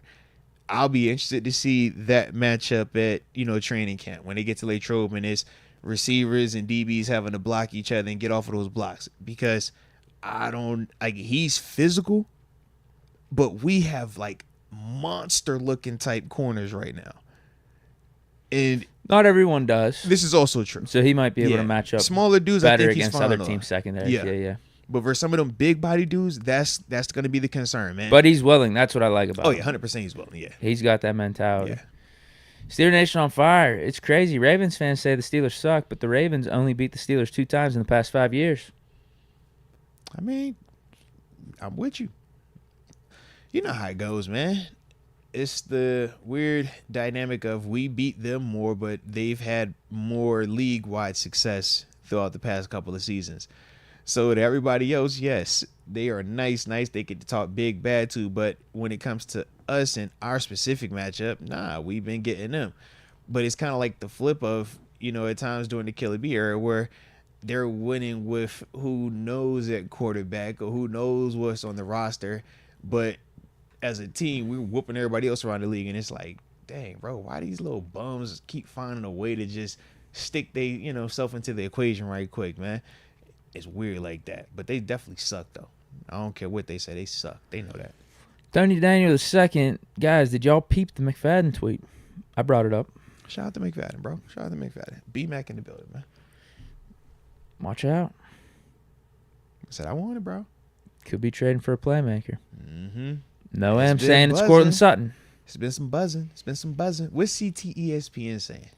I think a lot of people in the chat were saying he tweeted out something similar, that the Steelers are interested in making a move here. I don't think he didn't say a specific name. You guys tell me I'm wrong, though. Okay. Yeah, I think he kind of just like piggyback off of what McFadden said. That's the sentiment. President Nitty, I won 200 using code Moats. I love super cookies. Hey, let's go. Shout out to the Moats code then, baby. And shout out to super cookies as well, or cookies in general. If you know, you know. Sean McCartney, I'd like to formally apologize for being a hater on the Fautanu pick. Because of his size listed, I never looked at him as an option, but I'll get a helmet for him to sign if he has a good rookie season. Nah, respect on that, man. Respect. I'm going to say go ahead and start getting that helmet ready then, man. I'm willing to jump out on the limb. They botched it, bro. They botched it. I mean, he wasn't on we did visit with him, but he wasn't on my radar. He was not a guard, bro. Well, not only that, he was listed at left tackle, so I haven't really looked at any of these left tackles. Right. We visited with him. I'm like, all right, cool. But then he's also not even supposed to be in our range of 20. People were mocking him top 10, top 15. Mm-hmm. So I didn't really know much about him. I see he's listed as 6'3", and they put him as a guard on the ESPN broadcast. I'm like, what are we doing here? Yeah. What are we doing? But then it comes out over the next 30 minutes to an hour that we're going to be putting him at tackle, and he's actually 6'4". Yeah. I watched some of his game film. Looks extremely athletic, really good with his hands and feet. I'm like, all right, cool. That works for me. We can move Broderick over to left. We can have this guy playing right. And he technically played right tackle at Washington with Penix being a left-hander. This is a great pick. As long as we get center in the second round. Yeah. Which we did. We got Zack Frazier. So, Zack Frazier was like the pivotal piece to this whole draft because I don't think the Fautanu pick hits as much if we didn't get Frazier. Yeah. But now that we got him, it's just like everything looks better. Oh, we got Frazier. Oh, now we got Roman Wilson the third, Payton Wilson. It's amazing. Everything's icing on the cake. Yeah. Absolutely, bro. Because that was the one mission, the one goal I kept saying. We just need our starting center. It's got to be one of those top 3 guys. And one of the top 3 fell to us in Frazier. Tony Daniel. The AD Mitchell fall was flat out right disrespectful. Yeah, when did he end up going? Right after us. Like, those were the 2 guys. It was Frazier and Mitchell. I'm like, those would be the only 2 guys I'd accept taking. But I want Frazier. Hey, the only way I'd want Mitchell is if we trade back into the second round immediately to take Frazier. Okay. But, yeah, I mean, Mitchell was supposed to go first round. If I'd take him over Worthy. I was a little surprised with that. But I think people were throwing out rumors and probably a bunch of fake shit that he has character issues and stuff. Who knows? But, yeah, he fell. He was right there. Actually, I'm curious about this. Bills, they traded out of their pick. Yes. And there were a bunch of receivers there. Yeah. It went First Keon pick Coleman. in the second round. You went Keon Coleman. But there were a bunch of guys you would have preferred over him, right? In terms how of... did you feel about that pick? In terms of the receivers for Steelers, I think it's a McComick different was combo. available, right? Yeah, I think for Steelers, different combo. I think for Buffalo, you're looking at it as, all right, not only did you lose Stephon Diggs, but you also lost Gabe Davis. Keon Coleman's frame type is similar to a Gabe Davis type. Big, down the grass, jump ball, combat catch type of dude. You're hoping that you get more consistency with him than with Gabe Davis. Because like we talked about with Gabe can have a game where he looks like he's the best receiver in the world. And he's going to have, 4 or 5 weeks of being super quiet and no real production from a consistency standpoint. So the Keon Coleman pickup, to me, it's like, all right, if that's the direction you want to go, cool. I can dig that. Like, I ain't tripping on that. You obviously still got a Khalil Shakir here. You also brought in a Curtis Samuel and a Mac Hollins. So it's like, you're going to try to go with the approach of just get bodies, but we also are working them tight ends still. You still got Dawson Knox. You still got Dalton Kincaid. You still got James Cook. Drafted another running back. So now you got 3 people that you can rock with back in the backfield, and that's the approach. Yeah, I'm surprised they didn't go. If I were to pick between Coleman or A.D. Mitchell, McConkey went like a couple picks after. Yeah. There were a couple guys. I was surprised they went with him. Because that's my thought. I was like, if you're going to go McConkey, though, him and Khalil Shakir, they're going to be very similar body types in terms of the smaller route runner type dudes. They're really high on what Khalil did last year. So if you already feel good about this dude stepping up more, what's another thing that you still got to answer? That big body receiver. The dude that, hey, Josh, man, if we need you to just throw that thing up and give you dude a chance, this Keon Coleman. Now, we both would agree, Keon still left a lot of them plays out there, though, and you want him to be better in that range, and that's the part where we're going to find out what he is going to continue to be. Is he Claypool, Kelvin Benjamin, or does he become a GP? Does he become, bless you, thank you, one of those dudes who actually consistently come down with them 50-50 balls, who actually consistently makes you feel threatened, with the jump ball part. So we'll see with that. But I do love his personality. I don't know if you caught his interview, man, the intro interview. Shout out to the Macy Jackets out there, the Macy Winter Coast. My man is a dope cat, man. So I like his energy, man. If y'all ain't watched his introductory press conference, check it out. You'll know exactly what I'm talking about, man. Yeah, it's almost time to start looking for some winter jackets, I guess. Oh, yeah, that's what he said. He's like, you got to cop it in the summer. You get your winter jacket in the summer, so that way it's cheaper. But, shout out to Macy's, though. Michael Payer. Best weekend quote from Brooke Pryor. Obviously, the Steelers had to trade Kenny Pickett because hell has to freeze over before West Virginia center snaps to a pick quarterback. Huh? That's pretty funny. That was just shout out to Brooke. That's actually. Is this for real? That's actually not a bad tweet. No, it's obviously. No. She was being sarcastic, being funny. That's kind of funny. I dig it though. Yeah. It was a lot of because if we still had Kenny West Pickett, Virginia and Pitt, potentially would be Zack Frazier, West Virginia snapping to Kenny Pickett and throwing to a Penn State tight end. West Virginia, Pitt, Penn State. You got Ohio State and Michigan. Yeah, we're getting active with the rivals. We keeping it going. Who's Ohio State? Cam. Yeah, we got Roman Wilson. Who else do we got? Michigan. Is that it? That's. Because everybody else is like Wisconsin and Iowa and stuff like that. We got a bunch of Georgia players. Yeah. We don't have we got Georgia and Bama, though. Yeah. Naj. That's Iron Bowl. Ooh. And Minka. Yeah. Was Levi Wallace. Yep. He's not around. LSU, Dante Jackson. Mm-hmm. We got a good crew. Patrick Queen also. Right? Mm-hmm. We got a good crew here. Got them SEC boys, man. Like this. Cliff the Dark Knight, Brian McFadden, and CTSPN are saying we were close to acquiring a big name receiver. We're that flirting goes with back it. to what I was saying. Oh, yeah. We getting there. And y'all hit that like button if y'all digging the convo today as well, man. Reacting to some of these draft picks for the Pittsburgh Steelers. Sean McCartney, I will say I hope we don't re-sign Sutton. Besides his allegations are still pending. I went to look at his Lions highlights, but instead found a compilation of his screw-ups in Detroit. I'd rather get Howard. Okay. Yeah, if you're looking at the compilation of his screw-ups, of course it's going to make you not want his services. I'll just simply say this. Cam as a cornerback 2 or a slot corner, you're going to love him. Cam as a cornerback 1 where you're paying him double-digit money and you're telling him to go play against the number 1 receivers, you're not going to feel good about him, and you're going to watch videos where they probably have, hey, this is Cam Sutton getting cooked. Because Cam as a CB1 is a different ask. We've talked about that when he played here. And when we talk about him specifically playing on the outside, it is some matchup related. You know, he is a very smart, cerebral player, and he's very athletic, but he's more quick than fast in terms of just true straight line speed. And why does that matter at corner? Well, when you guess wrong, right? Or if you just flat out get beat, the makeup speed.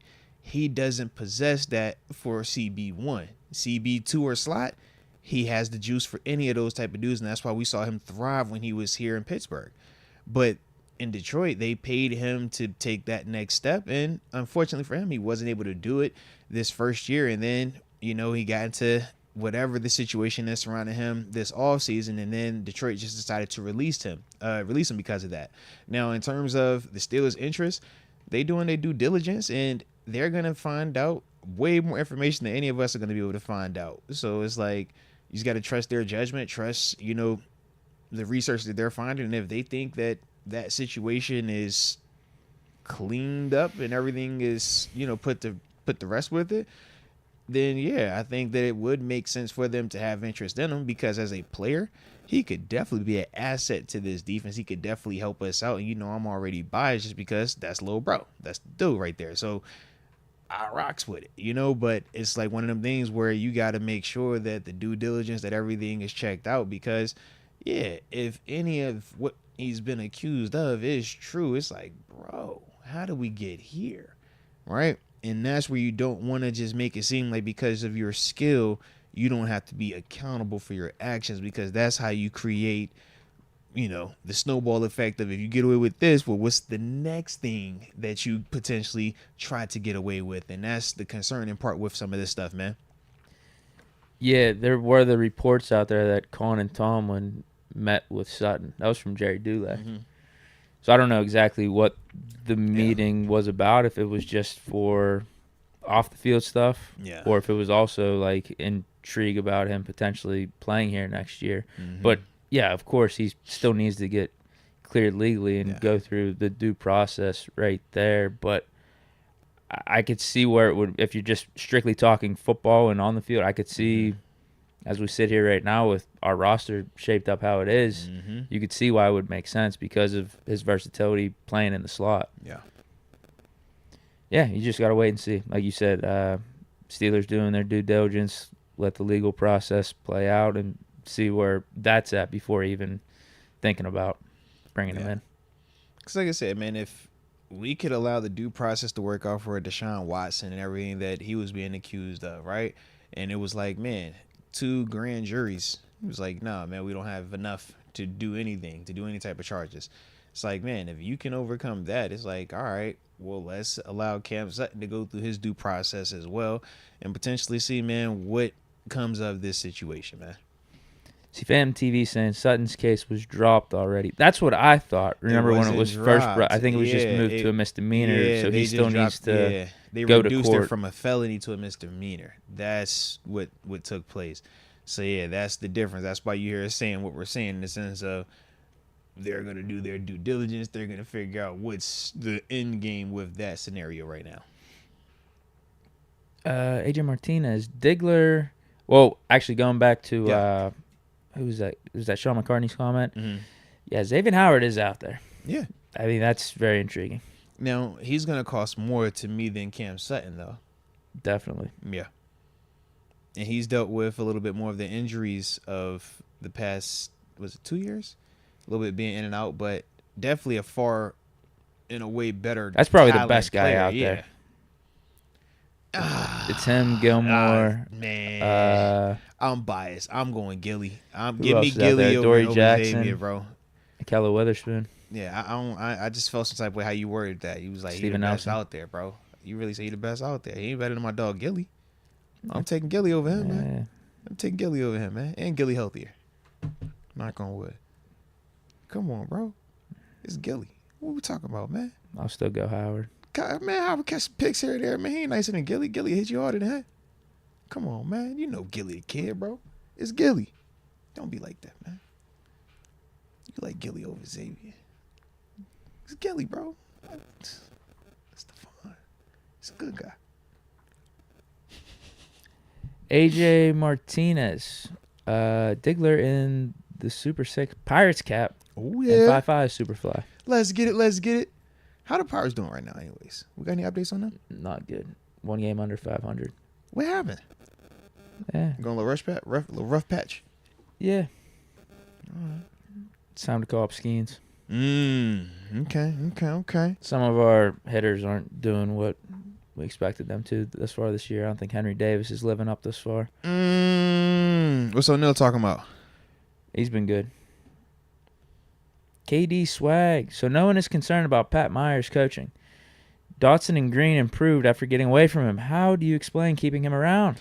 Well, what did Broderick Jones do this year? What did Dan Moore do this year? All right. When did we say that both of those dudes played really well? Or at least for Broderick, he played really well and played out of position. When you talk about Dan Moore was not getting us killed. He was not the worst lineman out there for our team. Nah, Dan Moore played well at times. James Daniels saved Mile. I think the big thing was Mason Cole's accuracy with some of the snaps. I think we could have been better as a whole, but to me, I don't know. I don't look at Pat Meyer as, oh man, you seen what happened with Dotson and Green when they left. It's like, nah. I look at how Broderick played and why we all feel optimistic about Broderick. Did Broderick look terrible this year? Did Broderick get cooked? Was Broderick, any of these things? Nah. And once again, he was not even playing his natural position. So that's the part where when I look at Pat Meyer, I'm like, I don't think he's an issue. I think if you get the right talent in there, man, he's fine. And I think that we're doing a good job with this draft of getting that talent in there. But that's kind of how I look at it, man. But I can definitely understand, your approach to it. I would also say that even with Kendrick Green, that is a little bit smaller of a sample size in terms of him improving when he got away because he got hurt. He had, I think it was a handful of games. He did look good, but he got hurt. So in terms of the sustainability of what that would have looked like, I don't think that that's a fair comparison. And with Dotson, I mean, sure, Dotson is Dotson, but Dotson was good here. So that's my thing, man. But yeah, I don't think it's a Pat Meyer issue personally, though. If you're going to talk about Pat Myers versus Munchak, I'll take Munchak. Right, but Munchak is a former head coach. It's a different conversation. Yeah, who are we replacing Pat Myers with right now? That's the question. If it's Munchak, sure, I'm all for it. But I don't know if there's any hot offensive line candidates out there, offensive line coaching candidates out there right now to bring in that would be better. Unless you're going to get a former head coach, or you get Arthur Smith. Arthur Smith's a former head coach, former offensive line. He got some of that in his pedigree. But once again, that's a former head coach that we're pulling from. And we have him in-house. Absolutely. And that's the part for me where I'm like, if I already have that in-house to go with this already in-house, am I really tripping on that position right now? Nah. And that's kind of why I was like, I don't think we got to, worry about Myers on that level. I think that for what he's going to be asked or what we're asking him to do, I definitely think that he's going to be plenty fine and definitely knows enough to do that type of stuff in terms of the detail level, just from conversations of talking with him. You know what I mean? So it's like, I do trust that part. Nedia Fox says, I think Matt Canada's scheme affected the O-line more than Meyer.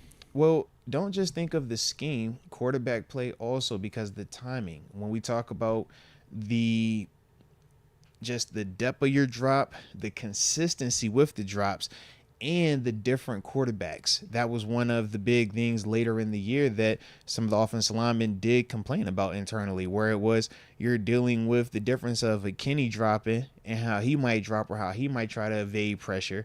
Then you deal with Mitch and how he drops and how he tries to evade pressure. And then you have Mason and how he would drop and how he would try to evade pressure, and just the different depths in which their 3-step. Is your 3-step really 3-step? Is your 3-step 5?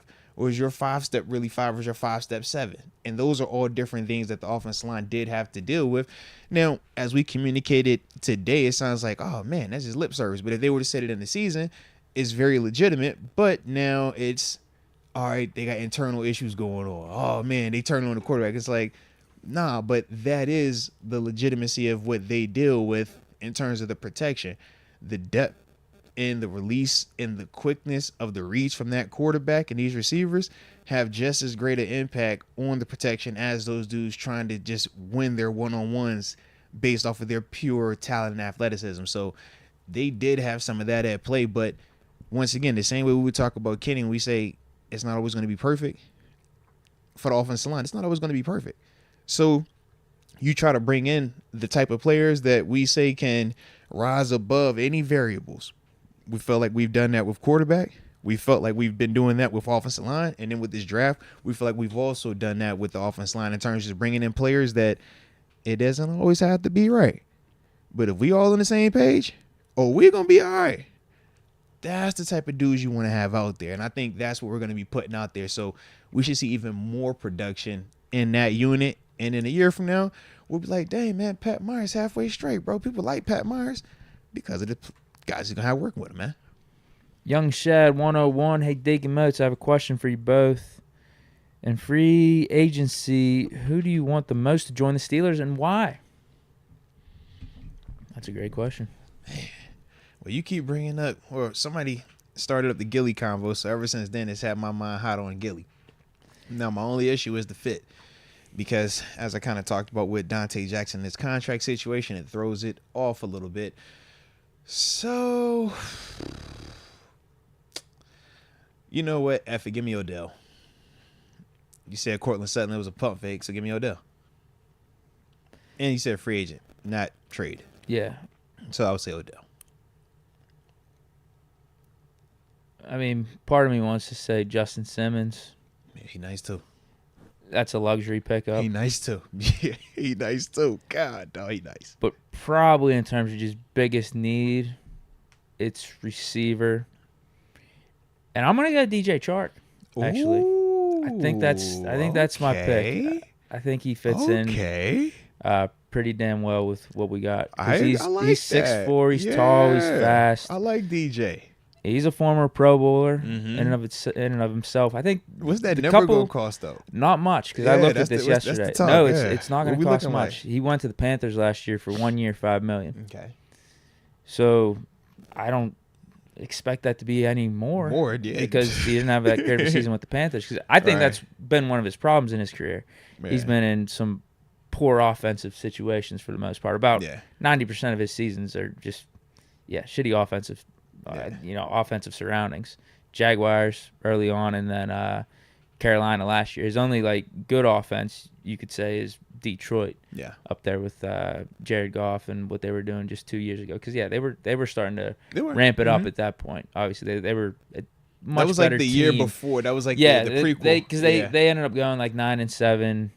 Because I think Goff's first year, the offense was pretty dismal. But that was the year where Campbell was crying, right? Afterwards, and he's like, bro, I just love the fight, love the effort with this group. I think so, yeah. And I think the Lions wanted him back. They did, yeah.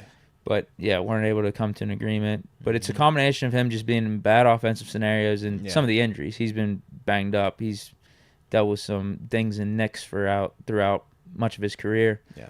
But he's still, he's going to be 28.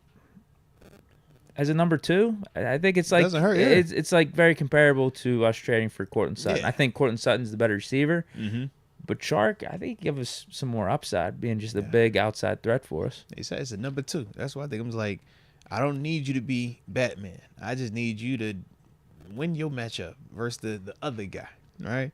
Or just be enough where it's attention looking over there. They don't feel like they could just sleep on you over there. And yeah, DJ Chark definitely checks that off. Odell checks it off, but he's a little bit closer to not checking that off anymore. But DJ Chark, definitely, that's a dope one. I like that name. Because you said no free agent. And that was the caveat. Or it had to be a free agent, not anybody that we're trading for. So yeah, that was the caveat. I think I go Chark. Yeah. You get him for cheap too. Get him for $5-6 million 1 year. Yeah. And I don't think it's like you're being cheap about it though. No. I think you're getting a quality. It's almost like I was getting Quan Alexander right, last that's what I'm year. saying. DJ Chark's a good player, man. It's like there's a reason he's sitting here and he's available, but if you get him in the right system and everything works out, it could be a home run. Mm-hmm. Like if Chark could stay healthy for a full year, and Russ could be the Russ that we know him to be, this could be a good year for him. Mm-hmm. Really good year. He don't have protection too, man. Come on. Michael Baker has joined the upper room. Shout out to Michael Baker, and welcome to the upper room. Yes, indeed. Yes, indeed. DC53. Oh, I forgot this name, too. I'm so sorry I forgot this name because I definitely love this game. I scratched my pick. DC53 brought up Juju. Says, give him Juju. And I 100% agree. Give me Juju. Yes. I meant Odell. I said Odell. He's no free agent, though. And dang. He's not a free agent. All right. Scratch that. I'm sticking with Odell then. All right. But if he was a free agent, I would definitely want Juju. Jeez. Dang. You knew it was too good to be true. AJ Martinez says, shout to the GOAT. Chat. Drake a punk. 8-4. Bye. Oh, no. Oh, no. Oh, no parts of it. Oh, no.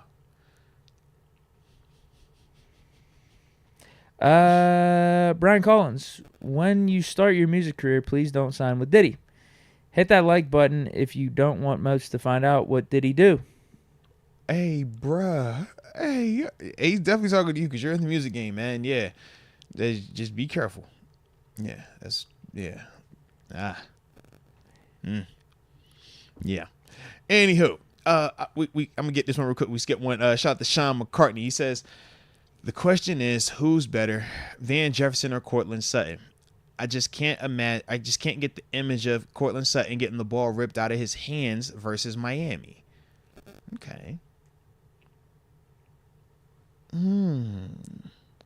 Versus Miami. I actually don't remember this play he's talking about. Yeah, I don't know. Is it the one where they got smoked by him last year? Yeah, when they got beat by 70 or you got 70 points scored on, maybe that. Yeah, I don't know. I mean, hey, man, bad plays happen, though. It happens. There's momentum. Let's get to work. Hashtag Stairway to 7. Hashtag Mr. Jack Myers Jr. Hey, you better believe it, man. Shout out to all of that, especially Mr. Jack Myers Jr. And you know we got to get that Stairway to 7. Going back to Sean McCartney real quick, though. Who do you think is better between Van Jefferson and Courtland Sutton at this stage? Courtland Sutton. Yeah. Like, Van has had more production throughout his career, but I do feel like Sutton at this stage is... No, Sutton's even more productive. Yeah, he's a Pro Bowl. Yeah, easily. I mean, Sutton had 10 touchdowns last year. He was a good red zone target for us. Let me pull him up. Because, 770. He's only had 1,000-yard season, though, bro. His floor is like 700 or 800 yards. That's Sutton's floor. That's him, yeah. But that's Van Jefferson's best year. I don't think he's gotten close to Never mind. Good call on yards that. After that. He's had only one of them. Good call. Great call. Yep. Great call. They're probably around the same age, too. Mm-hmm. Let me see. Yeah, you're right. It was just that 1 year. Dang. I'm tripping. I'm thinking that 1 year was more of the regular for him. That was more of the outlier. Yep.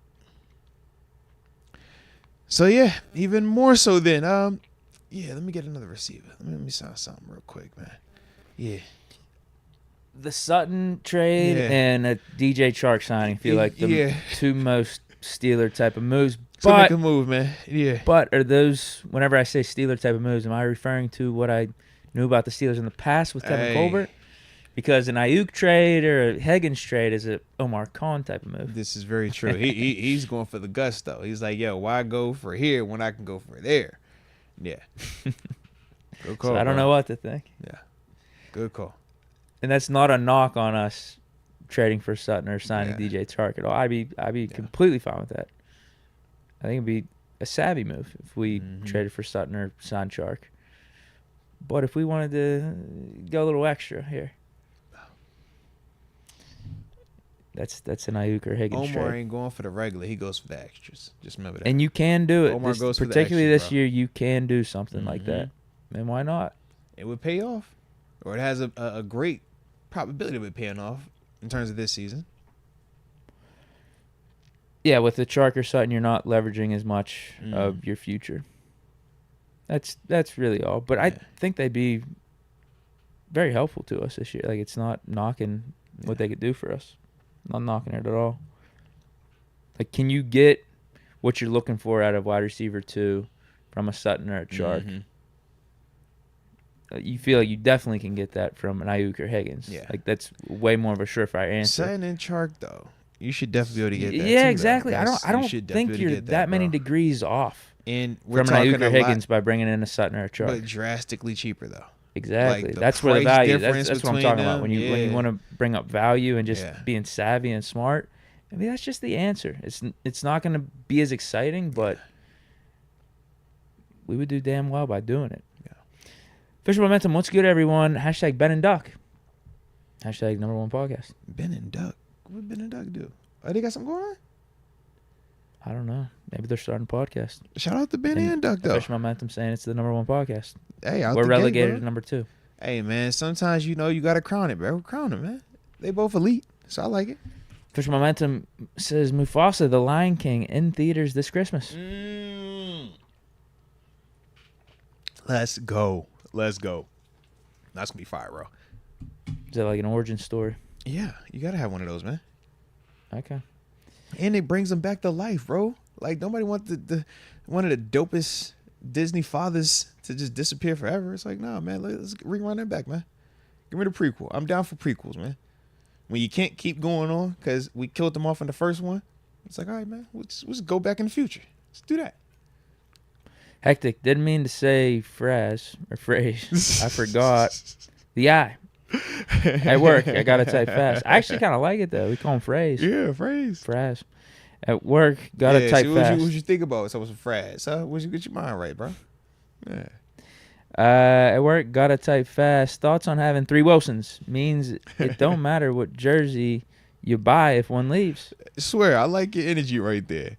Yeah, how's this going to work out? Yeah. Are we going to have, like, R.U. Wilson? It's like P. Wilson, or R.A. Wilson. R.O. Oh, shoot. No. Yeah, never mind. Wilson Sr. Who's got a kid? Is Russ his team? I don't know. Does Russ have, I don't know his kid's name. Steve Smith Sr. was able to somehow pull that off. I forget how. Steve Smith has a kid, though, doesn't he? And his name's Steve Smith Jr. So it's like when you became, like, that's why. Okay. Yeah, I just didn't know if Russ, like, kid was named, like, I don't think. After Russ. I know, never mind. I ain't about to get in trouble with that one. Yeah, I just know the one little one's name. Russ is not putting an RU in front of his name. You know how steak that would look on his jersey, bro. We're not doing that. That would look super steak, bro. That would look super I steak. won't allow that to happen. Yeah, go RO. Put the robe in. Yeah, a young boy got to get the 2 letters. Yeah. Maybe he's like a junior or something. Or is he the second? Yeah. Yeah, I wonder. Yeah, maybe you could put like a Wilson the second. Yeah. Are you Roman Wilson the second? Yeah. That would make it so much easier. And then Payton Wilson. Yeah, you could just put P. Wilson. Yeah, right? P. Wilson is fine with that. Yeah, it's just the double R's. So let's see. Where are you? Come on. Nope. Can you just put R. Wilson, though? If Russ isn't going to put anything on his, can you just put R. Wilson? Yeah, if Russ just leaves it as Wilson, then Roman is just R. Wilson. Yeah. That works. So we're good. We don't have any other Wilsons, though, that are R's. Because it's just the more of those than... But actually, man, I wonder, could you do 2 Wilsons like you see multiple Johnson? Like, or Jones? But then again, do we got multiple Johnson or multiple? I don't know. Jones we haven't dealt. Williams? We haven't dealt with this scenario. Because I think with Williams, I've seen the initial and then whatever Williams. But you're right. We haven't had a lot of this. Yeah. No, we haven't dealt with this. And we have this is new territory. And we got tradition too, so it's gonna be real interesting, man. Hectic. No, I just read his. Sorry. Fish Momentum, watch Round and Round, A-Side remix by Jesse Mater, Real Deal, and Ambition. Hashtag new music, hashtag Ambition the Kid, hashtag the Phoenix Project, hashtag Ambition has bars. Let's go. Shout out Ambition. Shout out Ambition the Kid, the Phoenix Project, and the new music, baby. Yes, indeed. Yes, indeed. Jacob Ransom got here late. Did we talk about Devontae Walker getting drafted by the Ravens? Sucks. Didn't want him in the AFC North. Oh, no, salute you, man. And you're never late, man. You're always on time, all right? And no, we have not addressed Tez Walker going to Baltimore, to the good old Rat Birds. But as a whole, man, yeah, not a fan of Tez being in the division. But, hey, man, you know, he got to deal with us. He got to deal with these big corners that we got and putting them Palminellis on that dude. And we're going to find out what he talking about. We're going to see if he really built for this AFC North or not. But, you know, he went to a bad organization. I feel bad for him. I feel real bad for him. Phantom TV, A.D. Mitchell fell because he has diabetes, and NFL teams found out he doesn't take care of it well and is burnt out a lot of games. Dang. That's a lot. Sheesh. Yeah, and the Colts GM refuted that stuff pretty adamantly after they drafted Mitchell. They're like, oh, that stuff was BS, whatever. Like, you know, we're happy we got him. Huh. What'd you think on this? I don't know much about it. Yeah, I've never heard that one. Yeah. Jeez. I mean, I don't expect the Colts to say anything different, though, right? If you draft them, you better speak very glowingly. It's kind of like what we joked about with the other dude.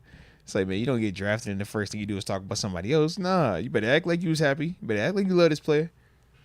Tito, good vibes. Moats and Deke, I literally just saw someone tweet a clip of your show about the Courtland Sutton pickup. Jeez. I hope so. Hey, man, they got us there, man. It's all good, bro. And, you know, it be like that sometimes, man. We just be vibing out, man. Ain't nothing wrong with it. Hey, yeah, ain't nothing wrong with it, man. If it actually happens. Save that reaction. If it happens, just repurpose it, man. But shout out to you, Tito. You already know it's all love, baby. Oh, that's awesome. Sean McCartney, the thing with Cam I mentioned, it wasn't versus wide receiver one or getting used to the Lions defense that worried me. It was getting burnt and missing tackles. Yeah. The burnt part is what we were talking about in terms of when you playing him versus true ones. That's going to happen. And then the missed tackles for Cam Sutton are a byproduct of him being out of position, and he's out of position because of him facing wide receiver ones, which is what Detroit was asking him to do. When you watch a player like Cam Sutton and you ask yourself what was the big difference in terms of why he struggled so much in Detroit this year versus why he was able to be successful in Pittsburgh to the point where we re-signed him, and then after we re-signed him, he went on to get a massive contract with the Detroit Lions. The difference is while he's here, he's under control. So he's never playing too fast for himself. And when you don't have to rush with your play, now it feels like it's slowing down for you, and you're naturally going to be in better position when you're making tackles, when you're playing in space. Whereas when you watch him in Detroit, he's not as comfortable because he's playing against better athletes because of what they're specifically asking him to do. And by that, it's putting him in positions where when he gets beat, you hardly ever saw him put two hands and touch the grass here when he was guarding people because he was never stressed to that level while guarding anybody that we asked him to guard here. Detroit, man, there's clips where you will see Cam got to the point where hands two are on the ground and he's like, bro. And that's where you're going to see him struggle to make up to it. Or you're going to see him struggle that once he has and he's, all right, now let me get ready to go. It's happening fast. So you're not comfortable and you're playing too fast for yourself. You're going to make mistakes. You're not going to be as efficient as you're supposed to be. This is the same convo that we had with Kenny Pickett. It was like, man, Kenny at times last year, that was the difference between last year versus the end of his rookie year. End of his rookie year looked like it was slowing down for him, and he wasn't playing hurried. He looked comfortable. And you could see him go through his progressions, and we would see him make certain plays. And we're like, yo, man, this kid has a chance to really develop into something else. We saw him this past year. It went back to like it was at the beginning when he started. He's in a hurry. Man, his feet aren't set all the way. He's not really going through his reads. It's happening too fast for him, and it's making him miss routine plays, right? We see him miss a drag route or a stop route, a little out route or in route. And we're like, yo, why he doing that? We know he can make that throw. Why does it look like that? because he's hurried up, because he's playing faster than he's comfortable doing. And that, to me, what was going on when I watched Cam Sutton in the handful of games that I did watch of him in Detroit. Not highlights, just games. And that's the thing where it's like, yeah, you look at it, you're like, bro, why is it looking like this? What is taking place that makes him not excel in some of the similar positions that we've seen him excel in? And to me, that was what I saw. Zack Frazier says Quincy Williams and Quentin Williams on the Jets both have Williams on their jersey. Just Williams? All right. Okay, all right. So I guess we're getting in a new era here. All right. It's just triple Wilson. Everybody get a Wilson. And just identify the number then. Yeah, that's fine. All right. I ain't tripping. I'm good with that. I ain't tripping at all. Jonathan Stevens, Moats, Deke, what's good? Deke's, the Jets drafted 2 running backs, Braylon Allen and Isaiah Davis. Is he a possible cut-down player for us to add after camp? Dang, Absolutely. they beating Izzy out? I thought Izzy was nice. They're just going to overlook his talent. Yeah, you don't draft 2 running backs if you know what you have in-house with Izzy. You making me nervous the way you said that, man. Yeah. How so? Because if Izzy is all this, like, why should he be worried about Braylon Allen and Isaiah Davis? I think he should just be worried about Jets and their talent evaluation. I do like Braylon Allen, though. I think he's pretty cool. But, yeah, Well, I hope he gets cut, and hopefully pick him up. What? Because I know how good he is. I don't care what the Jets think. Deke said, I hope he doesn't get cut. I hope he has a great career, man, in New York, and he never has to get cut, man. He don't want to get cut, man. No, man. Let Izzy stay undefeated, man. No, free Izzy. Get him to the Steelers. Although we have a busier backfield than what we had last year when I thought it would actually make more sense for us to get Izzy. So that's unfortunate. Yeah, maybe he'll have to blossom somewhere else. Or maybe it is with the Jets. Maybe he just balls out and he becomes who I expect him. He can be in the pros. They still got the other cat over there, though, Breece Hall, right? Yeah. Yeah. He could be a 1-2 punch with him. Greg Yeager, favorite pick, biggest boom, biggest bust. Here we go. My favorite, Payton Wilson. I love linebackers. Love dudes that can, go sideline to sideline, make plays, create turnovers, and really just have reckless abandonment for their body. He plays just like that. I love it. I've seen them compare him to dudes like I said, Leighton Vander Esch. I've seen some Shazier. I've seen Kiko Alonso. That was one of my personal favorites. Played with him as a rookie, man, up in Buffalo. And when you watch Peyton, you could see a mix of all of those dudes in his game in terms of how he attacks the line of scrimmage, his willingness to take the backdoor angles. And not only is he my favorite pick, but I also think he has the biggest boom element as well. I think that he has a chance that if he can stay healthy, he has all the physical traits plus the size and the fundamentals to go with it that I think he could be one of those guys that's a true staple for us on the defensive side of the field. If he can stay healthy, and obviously if the play that we saw him, the style that he was doing at NC State, if that can also translate and carry over to the NFL level. But a lot of, kind of what I see, I think projects really well for him. So that's why he's my favorite pick and my biggest boom. Biggest bust, I don't want to do that, man. I feel like I'm putting out the negative energy, so I'm going to chill on the biggest bust one. But, yeah. If you could tap it if you want to. Probably one of those undrafted free agents we picked up. Is that a bust though?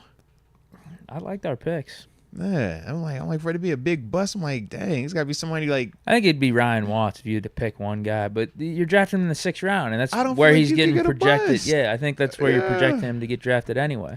Like he has first upside. 3 rounds? Yeah. It's like first 3 rounds or bust. We didn't have a draft bust in this class. No, we got everyone at great value. Yeah. Like you could say Logan Lee or Ryan Watts.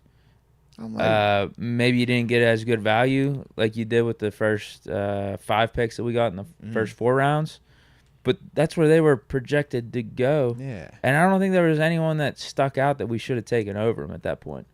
I'm with you. So I'm gonna go with favorite pick. It's Zack Frazier. Shout out to Zack, bro. Absolutely shout out to Zack. Yeah, it's definitely Zack Frazier because the assignment was get your starting center once this draft is over, and we got our starting center. Not only for this year, but hopefully for the next decade. And he might be, who knows, we'll see how it plays out. He might be the best center of the 3. I know Barton and Jackson Powers-Johnson have more upside. They have the better size, the better physical tools, but in terms of just being a technician and playing the center position really damn well, Zack Frazier did that. So I don't expect him to be getting any worse going into the pros. I feel like he's just going to be building off that. He has the wrestling background. I think it was an awesome pick. Like, I don't think our draft would have hit the same if it wasn't for Zack Frazier. I feel like he was the catalyst pick for our whole draft. Facts. We are 1,000% on the same page. That's the game changer in this whole scenario, bro. We didn't have to trade up to get him either. We thought he'd be gone by late first, early second. We were to sit there at 51, middle of the second round. Low key, I think that was what I was most surprised with. The way that it fell for us in the second round, where we did not have to trade up. And Omar Khan, salute to him for having the patience and trust that he didn't have to trade up either. Because that was some legitimate conversations, man. And like we said, man, that could have definitely changed, but it worked out. It worked out, man. Mike Hood, salute Deke and Moats. We're almost at 1K. Y'all got to do shots to celebrate. Thanks. Salute everyone in the chat.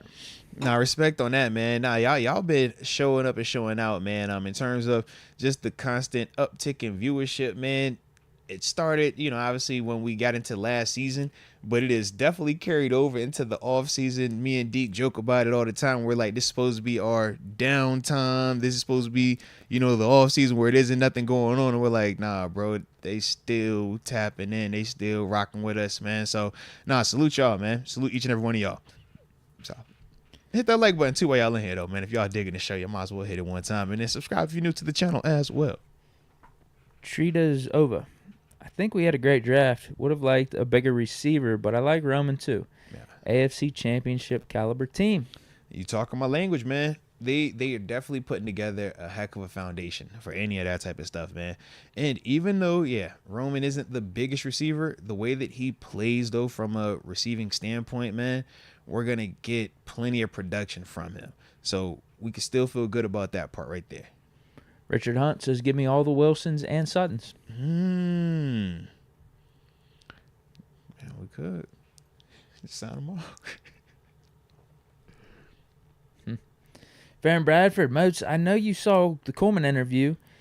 He's going to be the guy. Facts. Also, which one of our CBs y'all expect to step up? We need more experience there. Nah, shout out to Farron Bradford. Yo, I love the Keon Coleman interview. Man, me, wifey, everybody that's seen it, we're just like, bro, love this energy. I'm just like, man, I miss that stage. That's like when you first coming from college and it's still, you're pure. He's young. He's innocent. It's like, hey, bro, just hold on to that moment as long as you can, because this league, man, it can change. I've seen some people lose their mind. Najee's a great example of that. Yeah, bro. We like this league. Najee is not the same Najee he was coming in. It can harden you, bro. Najee used to be all bubbly. Now Najee got that media like, bro, get out my face. All right, like it can have that effect on you, man. All right, we've seen it. Yeah, some dudes then jumped off the deep end. That's this league. So enjoy it, man. Keep that just the innocence, man. I just felt like, dang, bro. Just don't lose that. Try your hardest not to lose that, man. Christian Gonzalez, did you guys hear what McFadden reported about? Hold on, we actually Steelers skipped getting a deal, pick up a big name receiver. Time out. Before we get to the Gonzalez, though, he did, in terms of Farron Bradford, which cornerback does he expect, or do we expect to step up this year? Corner? Yeah. Trice, sure. That was definitely going to be the one I was thinking. Yeah. Everyone's expecting JPJ to be a stud. So it's between Trice and Dante Jackson. Yeah. Unless anyone's got a strong feeling about Darius Rush. Yeah. I'll go Trice. See, for me, it's definitely Corey Trice, because I have, like, pretty substantial, like, expectations for Dante Jackson. I know what he's capable of, and I feel, like, really good about him. But Corey, I think, is the one where it's because he was on the shelf all of last season. And a part of the recency bias, because I got a chance to talk with him, do the interview. Like I said, man, it was dope. It was a vibe. Yeah, I got the energy off of it, though. It's like, yo, I could see this. I could see how this works. You already had plenty buzz last year. I remember watching you down at OTAs, him and JPJ. And part of the convo was Corey Trice was a little bit more ahead of JPJ during the OTA period. But once we got to the training camp situation, obviously Corey went down with the injury. But I'm eager to see what those two dudes look like as they're pushing each other, and how Corey looks pushing Dante Jackson, because all three of those dudes are going to look very similar. that look like avatars out there playing corner, man. Like that 6'2", 6'3", long arms. Like, yeah, we got some mutants out there, man. Just this over. Payton Wilson, 45 tackles, 1 forced fumble, 3 pass deflections, 2 sacks, if healthy. That's his rookie stat projections. I like it. All right. Because, yeah, he ain't going to play all these snaps, as rookie. But you get him some snaps out there, man. That's definitely some production. That's definitely some splash. I would probably... I don't hate it. I think I'm going to lower the tackles a few, but I would bump up the... No, you know what? I'll probably bump up the tackles and lower the sack. I think he would just get like a half or 1 sack because you can whoop a running back or you can, get some pressure, but a lot has to go right for that sack to happen. And with him, it's going to be blitz plays and stuff like that. But, yeah, man, Payton definitely has, like, all of the traits that you want. Literally, the only knock is the history, the injuries. That's the only knock. You're not going to hear a ton of what he can't do because there isn't a ton that he can't do from what you're talking about him at that inside linebacker position. Farron Bradford, starting class at the Scouting Academy next week. Scouting internship loading soon. Let's go. And hopefully for the good guys. Let's go. Nah, salute you on that, Farron Bradford, man. To give us the scoops. Nah, for real, that's big time right there, man. I like that, man. That's a great way to get your foot in this door, man, and work your way up. Get into that scouting department, being able to identify talent, the dudes that can identify talent, and then when you start being able to add projections to not just, okay, I know this is a good guy, I know this is a not good guy, I also know that this guy fits this scheme and can develop into this and play with that, that's what you about to be on, man. So that's major right there. Man, it's times, friend, where I flirt with the concept of just going back and taking like a coaching class, like a coaching seminar, or one of these like scouting seminars just to like sharpen it even more. Like, that's a dope thing, friend. I like that, man. Improving yourself, baby, in all aspects. I like it, man. Salute you for that, man. Let's spin back to Christian Gonzalez, too, man, because we did kind of, like, jump off of his topic. But he said, he was just saying the same thing, right? The B-Mac reporting the Steelers getting a deal. So. Oh, yeah. Yeah. That's it, though, for the Supers. All right. Anything we missed? Nothing significant, but me and you run down each player one at a time and just give our thoughts on them, because we've kind of talked about Fautanu.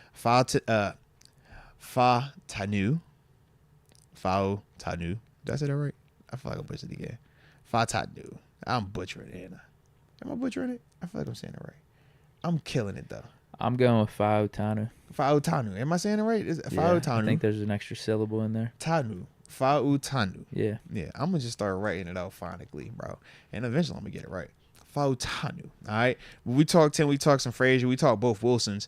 But in terms of, we did address Mason McCormick. But in terms of both of the 6th-round draft picks, Logan Lee and Ryan Watts. Logan Lee, I think that this is going to be interesting in terms of the matchup that he provides versus Loudermilk and Liao. Liao is the best athlete of the group. Loudermilk has been more of the consistent one of the group. But I do feel like with Logan Lee, not as athletic as either one of those dudes, but I think because of how fundamentally and technically sound he is, he can make both of those dudes have to raise their game. And I think if we can get more production from a Liao, who we did invest a higher pick on, then maybe this pick helps us out even more with that in terms of paying those dividends. Like, I don't know if Logan Lee develops into what we thought DeMarvin Leal could be, but I do feel like at the stage of where we're seeing DeMarvin Leal at right now, that Logan Lee will be able to push him. People are saying he's the next Brett Kiesel, maybe. No, that's what I'm saying. Like, I can see it. Why y'all say Brett Kiesel? Or Aaron Smith. Why y'all naming them dudes? They're saying Aaron Smith, Why too. y'all naming them? Y'all are sick. But you look at the comparison. Now, I want to ask you this, though. I feel like Logan Lee is pretty athletic, though. He's a form. So put it like this: like he graded like really high in so the athleticism stuff. When we talk athleticism, right? When I say I don't think he's as athletic, I'm just strictly talking about when I'm watching him try to make a play. When I watch the play happen and him trying to move in space, does he run well in terms of just testing? I'm sure he does.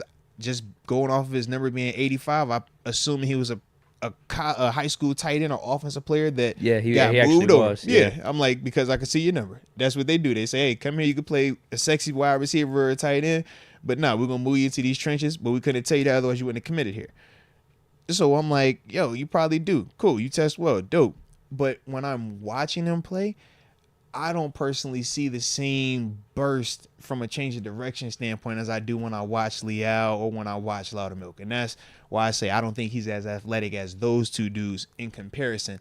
But is he athletic? Yes. He's not, a 2x4 stiff wood. You're talking about specifically for the position.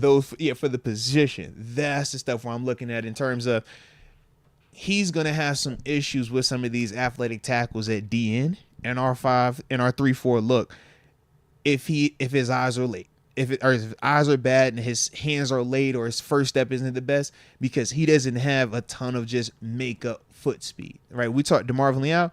DeMarvin can get reached and he's athletic and fast enough where he can still run behind that dude and make a play. We've seen Tua do it, right? We talked about Tua and say that's his athleticism. Whereas Cam can do it, but Cam isn't as athletic where he just runs around a lot of stuff like we see Aaron Donald do. It's like Cam is super fundamentally sound. His eyes always right. His hands always right. His first step is always right. So he's always on the front side where he needs to be. And then his size, physical traits, and everything takes over. When I look at Logan Lee, I see more of that. And that's why they brought up the Keysler to Aaron Smith, because their game is very similar. They weren't this. Now, Aaron Smith is an athlete. I don't care which. Keysler is an athlete too. Both of them dudes are athletic as heck. But it's like, you watch their eyes, you watch their hands, you watch them off the ball. They're never late. They're never wrong. And that's why they were able to have the success in the careers they did. I think for Logan, he would have to work to get to that level of detail, but he definitely has the potential. And you can make a case that his size coming out is better than both of, Keysler and Aaron Smith in terms of rookie year. So that's the other part when you're looking at Logan Lee where you feel good about that too. What does he got to do? Bulk up a little bit? No, put on some weight? I don't think it's a bulk up thing. I think it's just more so just you have to get in here and work with Cam. When you watch Cam work in practice, watch Cam's hands, you watch Cam's pad level, you watch Cam's first step, it's every single time. That's the difference. It's like, if we do it 10 times, how many times can you do it exactly right? Cam is going to do it 9 to 10 times every single time right. DeMarvin Leal, you're looking at about 5 to 6 times. Loudermilk, you're looking at about 4 to 5 times. So it's like, it's not an issue of can they, because they all have the ability to do it. It's you got to be willing to do it every single time. Especially Leal. He's supposed to be a first-round pick. But you got to do it every single time, and that's the difference. At this level, everybody's talented, so everybody can flash. Anybody can make a play. Anybody can make 2 plays. But can I depend on you when everybody knows it? And if we're going to do it 10 times, can you get me that guaranteed result at least 8 of them times? If you're doing it 9, 10, yeah, those are the elite of the elites. But it's like, if you're not there, well, how many times are we shooting at this thing? And now we got to evaluate you in that sense. So that's kind of how I look at, that. Yeah, and comparing Lee to the other guys that were available at the time too, there wasn't anyone that really stuck out. DJ James maybe. Yeah, I was looking. I out of Auburn. A ton of like DJ James. I don't hate Logan Lee's pick because of DJ James, but right. you see what I mean? Like, I'm just like, yo, this is the route y'all wanted to go. D-line depth. I understand. We needed D-line depth. D-line depth is competition for 2 dudes that we already have here. One guy, I think he has a more realistic chance of, surpassing in terms of Loudermilk. But what I'm hoping it does is light a match under Leal. Because he should not, as I sit here today, he should not beat out Leal.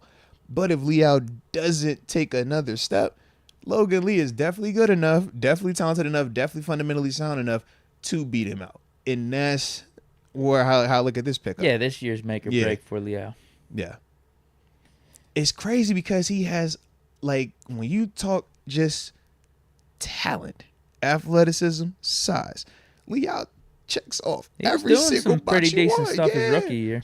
I just feel like we hurt his development a little bit by product of the injuries that we had at outside linebacker, where we would have to play him as a outside dude, so he didn't get that solidified foundation of D-line, hands, pad level, eyes. He was moonlighting, doing both. And I just think that when I watch him at times, the consistency in his technique, the consistency in just every single play looking the same. When you come off that ball, it's up and down. And that's what you kind of deal with, or that's the risk you run when a guy isn't 100% just playing this one thing. So we'll see though, man. But hopefully, man, hey, he a pro. He been in this league a couple years now. He seen how it goes. Yeah, we're gonna find out what we need to find out about Liao one way or another. There is no surprises. He know exactly what time it is, man. Wherever he at right now, put that work in, because you know what time it is, man. He could request a trade, maybe. Yeah. Ryan Watts, though, we picked him up. Ryan didn't get DJ James, but we did get a cornerback, kind of, I guess. Yeah, I'm with you, kind of, I guess. He's an intriguing prospect. The size, the athleticism, sure. Corner, safety. Yeah, I like it a little bit more. I like it a lot more. But I think that worst case, like we talked about, and you said it earlier, the profile of him is, we're looking for big corners. Dudes that can put hands on you, bullies, and his physical stature fits that. I personally think that he could translate to the safety spot extremely well. Seeing Deshaun Elliott, we talked about, on draft night, sitting down with the interview with him, man.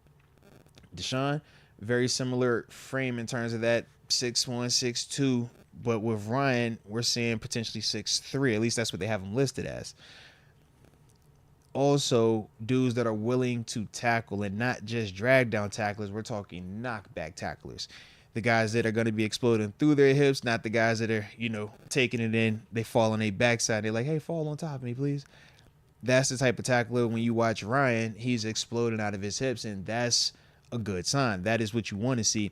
But that's also why I feel like he has the potential to move to safety, because of he can cover well enough in certain outside zone concepts as an outside corner. But when you talk about playing safety, he's going to match up well with any tight end, with any running back. You're not going to have any concerns about that. But he also has the ability to fill the alley on some of those run plays or some of those screen plays in the alley, as I'm talking about that area between the numbers and the hash marks, right?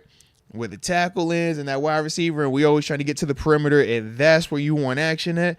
And you want to see, is that little corner going to get off that block, or is that safety willing to come in and, face up one of these running backs, or having a pulling guard or somebody coming out there? Can he foot fake and make that play? That's what we're hunting. That's what we're trying to accomplish. I think Ryan Watts, though, he can excel in those situations. I think that he's more than a willing participant there. And that's more so where I like the upside with him. When we talked about him at slot corner, I think you still got to do more of the big body, fire zones, cover twos, Tampa 2, which we know we run a lot of, and let him work like that, or you're blitzing. But I don't love him in terms of having to man up versus any of these smaller guys that have a ton of lateral quickness. I think he will struggle with that. Could be a tell having him on the field then. It could. But the question is, if you're not going to utilize him in terms of the bigger slot corner, then you're going with the DeMonte Casey approach, or let's see, what was the other cat that we because you said Darius Rush potentially, but now we talking Miles Killebrew, Jalen Elliott. You know what I mean? Like, it's just getting thinner. That's all. Yeah, that's why we're talking about. Yeah, potentially signing a slot corner. Yep, we need definitely someone. why, man. It's definitely why. Yeah, but who knows how he develops? Like, his game might improve over the next couple of years here, being in the system. And there's no, because I don't have any expectations for him this year. Yeah, outside of just helping us for special teams. Same thing with Logan Lee. Yeah, it's like, you're just here to compete with Liao and Loudermilk and give us some D-line depth. Exactly what you said. No expectations. I was gonna word it just differently by saying there is not a rush for either one of them dudes to play. We got ample bodies in that D-line. We got ample bodies, or we feel like we have ample bodies at corner, or at least safety, that we would put out there before we got to Ryan Watts or before we got to Logan Lee. So it does allow those guys at least the time to develop, the time to buy themselves time. But special teams is where they're going to have an impact, and that's where we'll obviously see. Yeah, your team's in a tough spot if you're begging for your 6th and 7th round picks to be your starters or having some critical playing time for you. Yeah. I mean, think about Puka Nacua, though, man. Middle round, but it's like, yo, he developed into a wide receiver like one it out could there. happen, but like after the draft, Rams fans aren't sitting there saying Puka Nacua is about to be our number 2. Like, no, I'm with you, but I'm saying like it takes like it can happen, but it's like it's rare. Yeah. Oh, it could definitely happen. Well, is that it then? Yeah. I mean, that was kind of like I said, just the rundown, just kind of give us. Yeah, I like his upside. Yeah.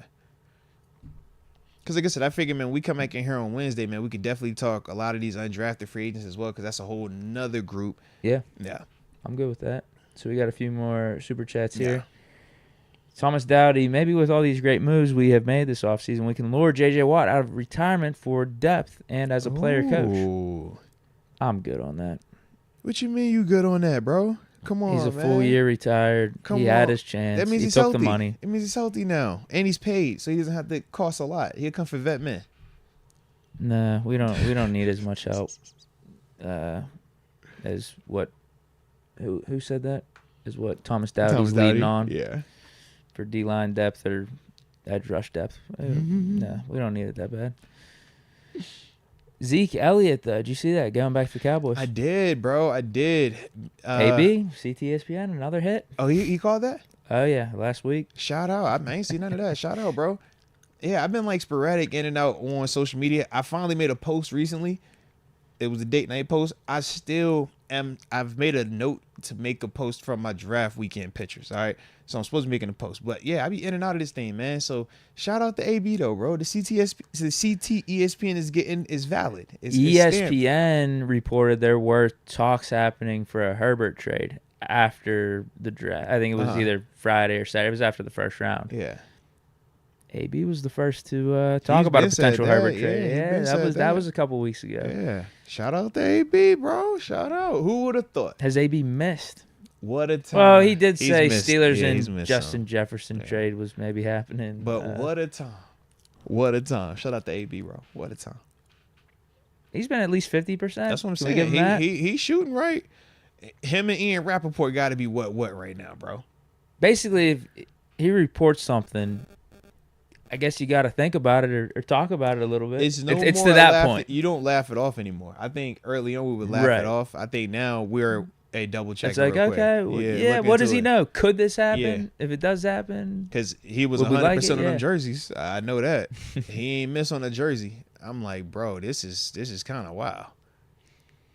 Justin Gordon, what's up, fellas? This is for you guys in the chat. When or what was player change the Steeler culture from rookies not playing to being expected to start?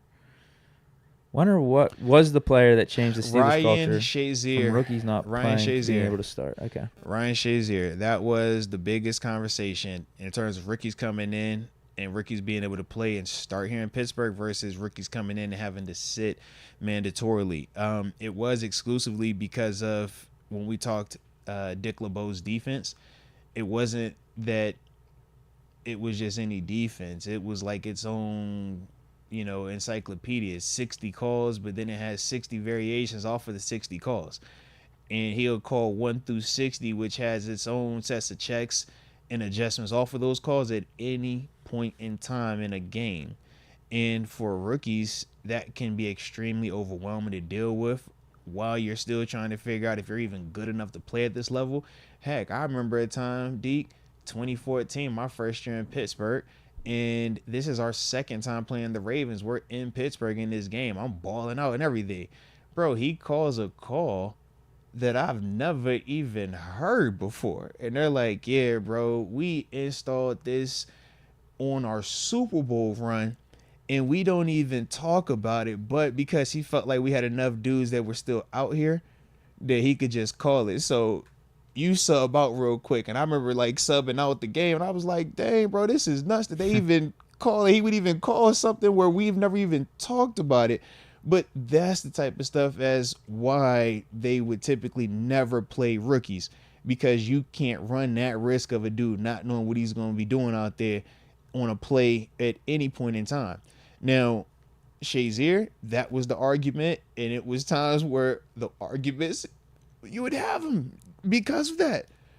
But his talent and the way that the team was deciding that, yo, we're going to play him, that was what it was. It wasn't a debate, and it did cause some internal friction. People was pretty hot about it, man. But when you saw Shay's talent, you saw some of the production, and you would just say, we get it, we understand. But not everybody was as understanding about that. So I would say from my, perspective, he was the first one, because even Jarvis, they played him, but he still, that wasn't, be the green light, come in here and be quarterback, bro. Just it's your car now, drive it. As a rookie, that was crazy. Now, you think that's just for defense?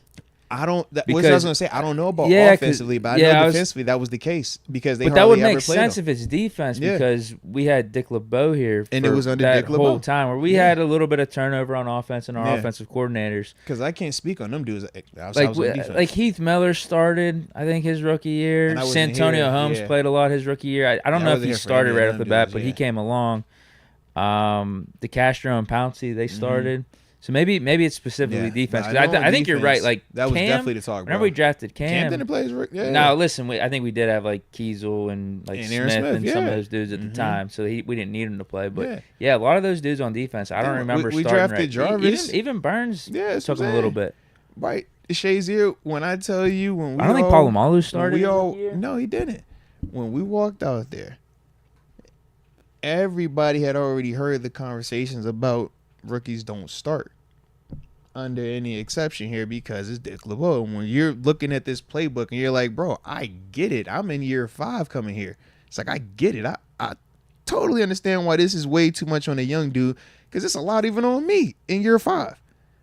But day 1 walkthrough, the first rep, it's like, yo, Shazier, you're right there, Law Dog right there.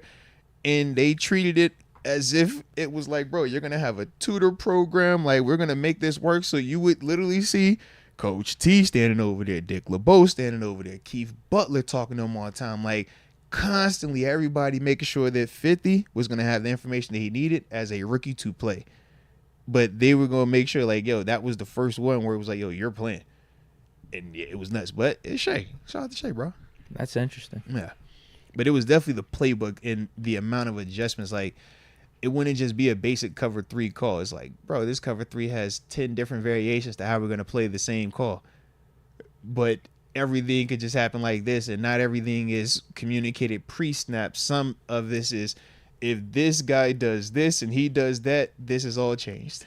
But if this guy goes here, he goes there, well, now we're going to do it this way.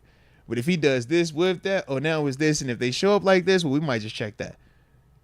It's like, oh, that was just one part of that call. What about the other 2 parts of that call? Young boys, man, they struggle with that. I'm sure. Yeah. Tristasova, how our D-line handles Cincy's O-line will tell a lot. What does Cincy do with their O-line? Let me see. Let's see what their draft situation looked like. They picked our Marius Mims. I know that. Let's get to Cincy. Oh, shoot. Man, I hate when that happens, bro. They still have Orlando Brown, right? Yes. Signed him last they signed him last. Yeah. So, Marius Mims in the first, Chris Jenkins, D-tackle in the second, Jermaine Burton in the third, McKinley Jackson in the third, D-tackle. They didn't really go O-line, though. Eric All, tight end in the fourth, Josh Newton in the fifth. What's the rest of the O-line look like? Yeah, I don't see any. Let's pull them up. Oh, you got the depth. All right. I think this is updated. Yeah, they got Burton in there. So they added Matt Lee in the 7th round, the 7th round center out of Miami. They have Trent Brown. Oh yeah, Big Trent is there, but Trent older. So Mims might not even be starting right away. Yeah. Ted Karras, Alex Kapp, and Cordell Volson on the interior. Mims is to push Trent though, man. That's that one. Push him and then get him up out of there. Shout out to Trent though, bro. Trent been doing it for a while now, man. I ain't stressing about their line. Man. I like us. I'll tell you that. I like us. Yeah. I'm looking at their defense. Yeah, they needed to add some on the interior there for sure. But didn't you say Hendrickson asked for a trade too, right?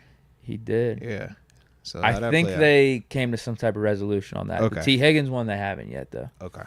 Because I was like, yo, if they're going to be without a Henderson as well, or Hendrickson, hey. Bro, their secondary is still hurting pretty bad. You know, the linebackers are the same. They added a little bit with their picks for the defensive line, but, I mean, they were a dismal defense last year. They were pretty bad. And I don't think they've improved that much. I was about to say, and I'm looking at the draft, Jenkins and McKinley Jackson, they got D-tackle hope, and I do like both of those players, but I don't know. I ain't tripping on this. Cedric Johnson, 6th-round pass rusher. Dejon Anthony, 7th-round safety. Oh, they went double Ole Miss back-to-back in that one. All right. Yeah, I don't really think any of the teams in the AFC North are going to be better next year outside of us. I don't think their rosters are improving. Baltimore, they did Nate Wiggins in the 1st, Roger Rosengartner in the 2nd, Adisa Isaac, linebacker in the 3rd, Tez Walker, TJ Tampa, Rasheed Ali, Devin Leary. Okay, a little QB. I see you. Huh. All right. Nothing crazy. Like I said, man, I figured Thursday show we could react to some of these around the division type dudes, man. Stump on they picks out anyways. Because all of them going to be playing for, number 2 in the division. We know who's going to win it. Holla at your boys in the black and gold. Yeah, Nate Wiggins was a pretty decent pickup for the Raiders. And them getting TJ Tampa. Yeah. Because their secondary's starting to slip, get a little older. Man, pairing him up with his old teammate, too. Yeah. Nate Wiggins and Trenton Simpson. I like it. Okay. They don't got that edge rush, though. Nah. They don't. Owe and Van Noy right now is what they got. Yeah. David Ajaba right chilling. now, right? Yeah, he signed with someone. Yeah. Well, that's what I mean. He's not with them anymore, yeah. Yeah. Okay. I like it, though. I like it. Yeah, that's it, then. So we in a good spot, though, bro. I feel like we're in a good spot right now, man. In terms of the initial draft and stuff like that. Like I said, we're going to tap in on these free agents, man. The undrafted guys that we did sign, man, we'll definitely get into all of those dudes, man, on Wednesday, excuse me. Also had a crazy homie, TG. Talk to him, see what he's thinking with these dudes. Got to get his thoughts on Joe Milton, too, bro. Man, shot that text. I thought we took Joe Milton, bro. The way he texted that one time. Oh, yeah. I swear I think, because, I'm at the day going. We were coming close to a pick at that point. I think it was our first 6th-round pick, and I just see Milton. I look up at the screen. I'm like, did the Steelers take him? Did the Steelers have Joe Milton? TG hit, but no, Joe Milton. I'm just like, bro, what you talking about Joe Milton? What? Did he get him? No, he's pump faking us, man. All right. Well, shoot. I think that's a vibe then for the Dizzy. You have anything left on your side? I don't. About to say, I think we hit it clean and smooth, and yeah. With that being the case, then, man, hit that like button one last time if you have not done so, and don't forget to subscribe if you're new to the channel. And this is how we'll do it, man. So y'all stay safe out there, and until next time, baby. Peace.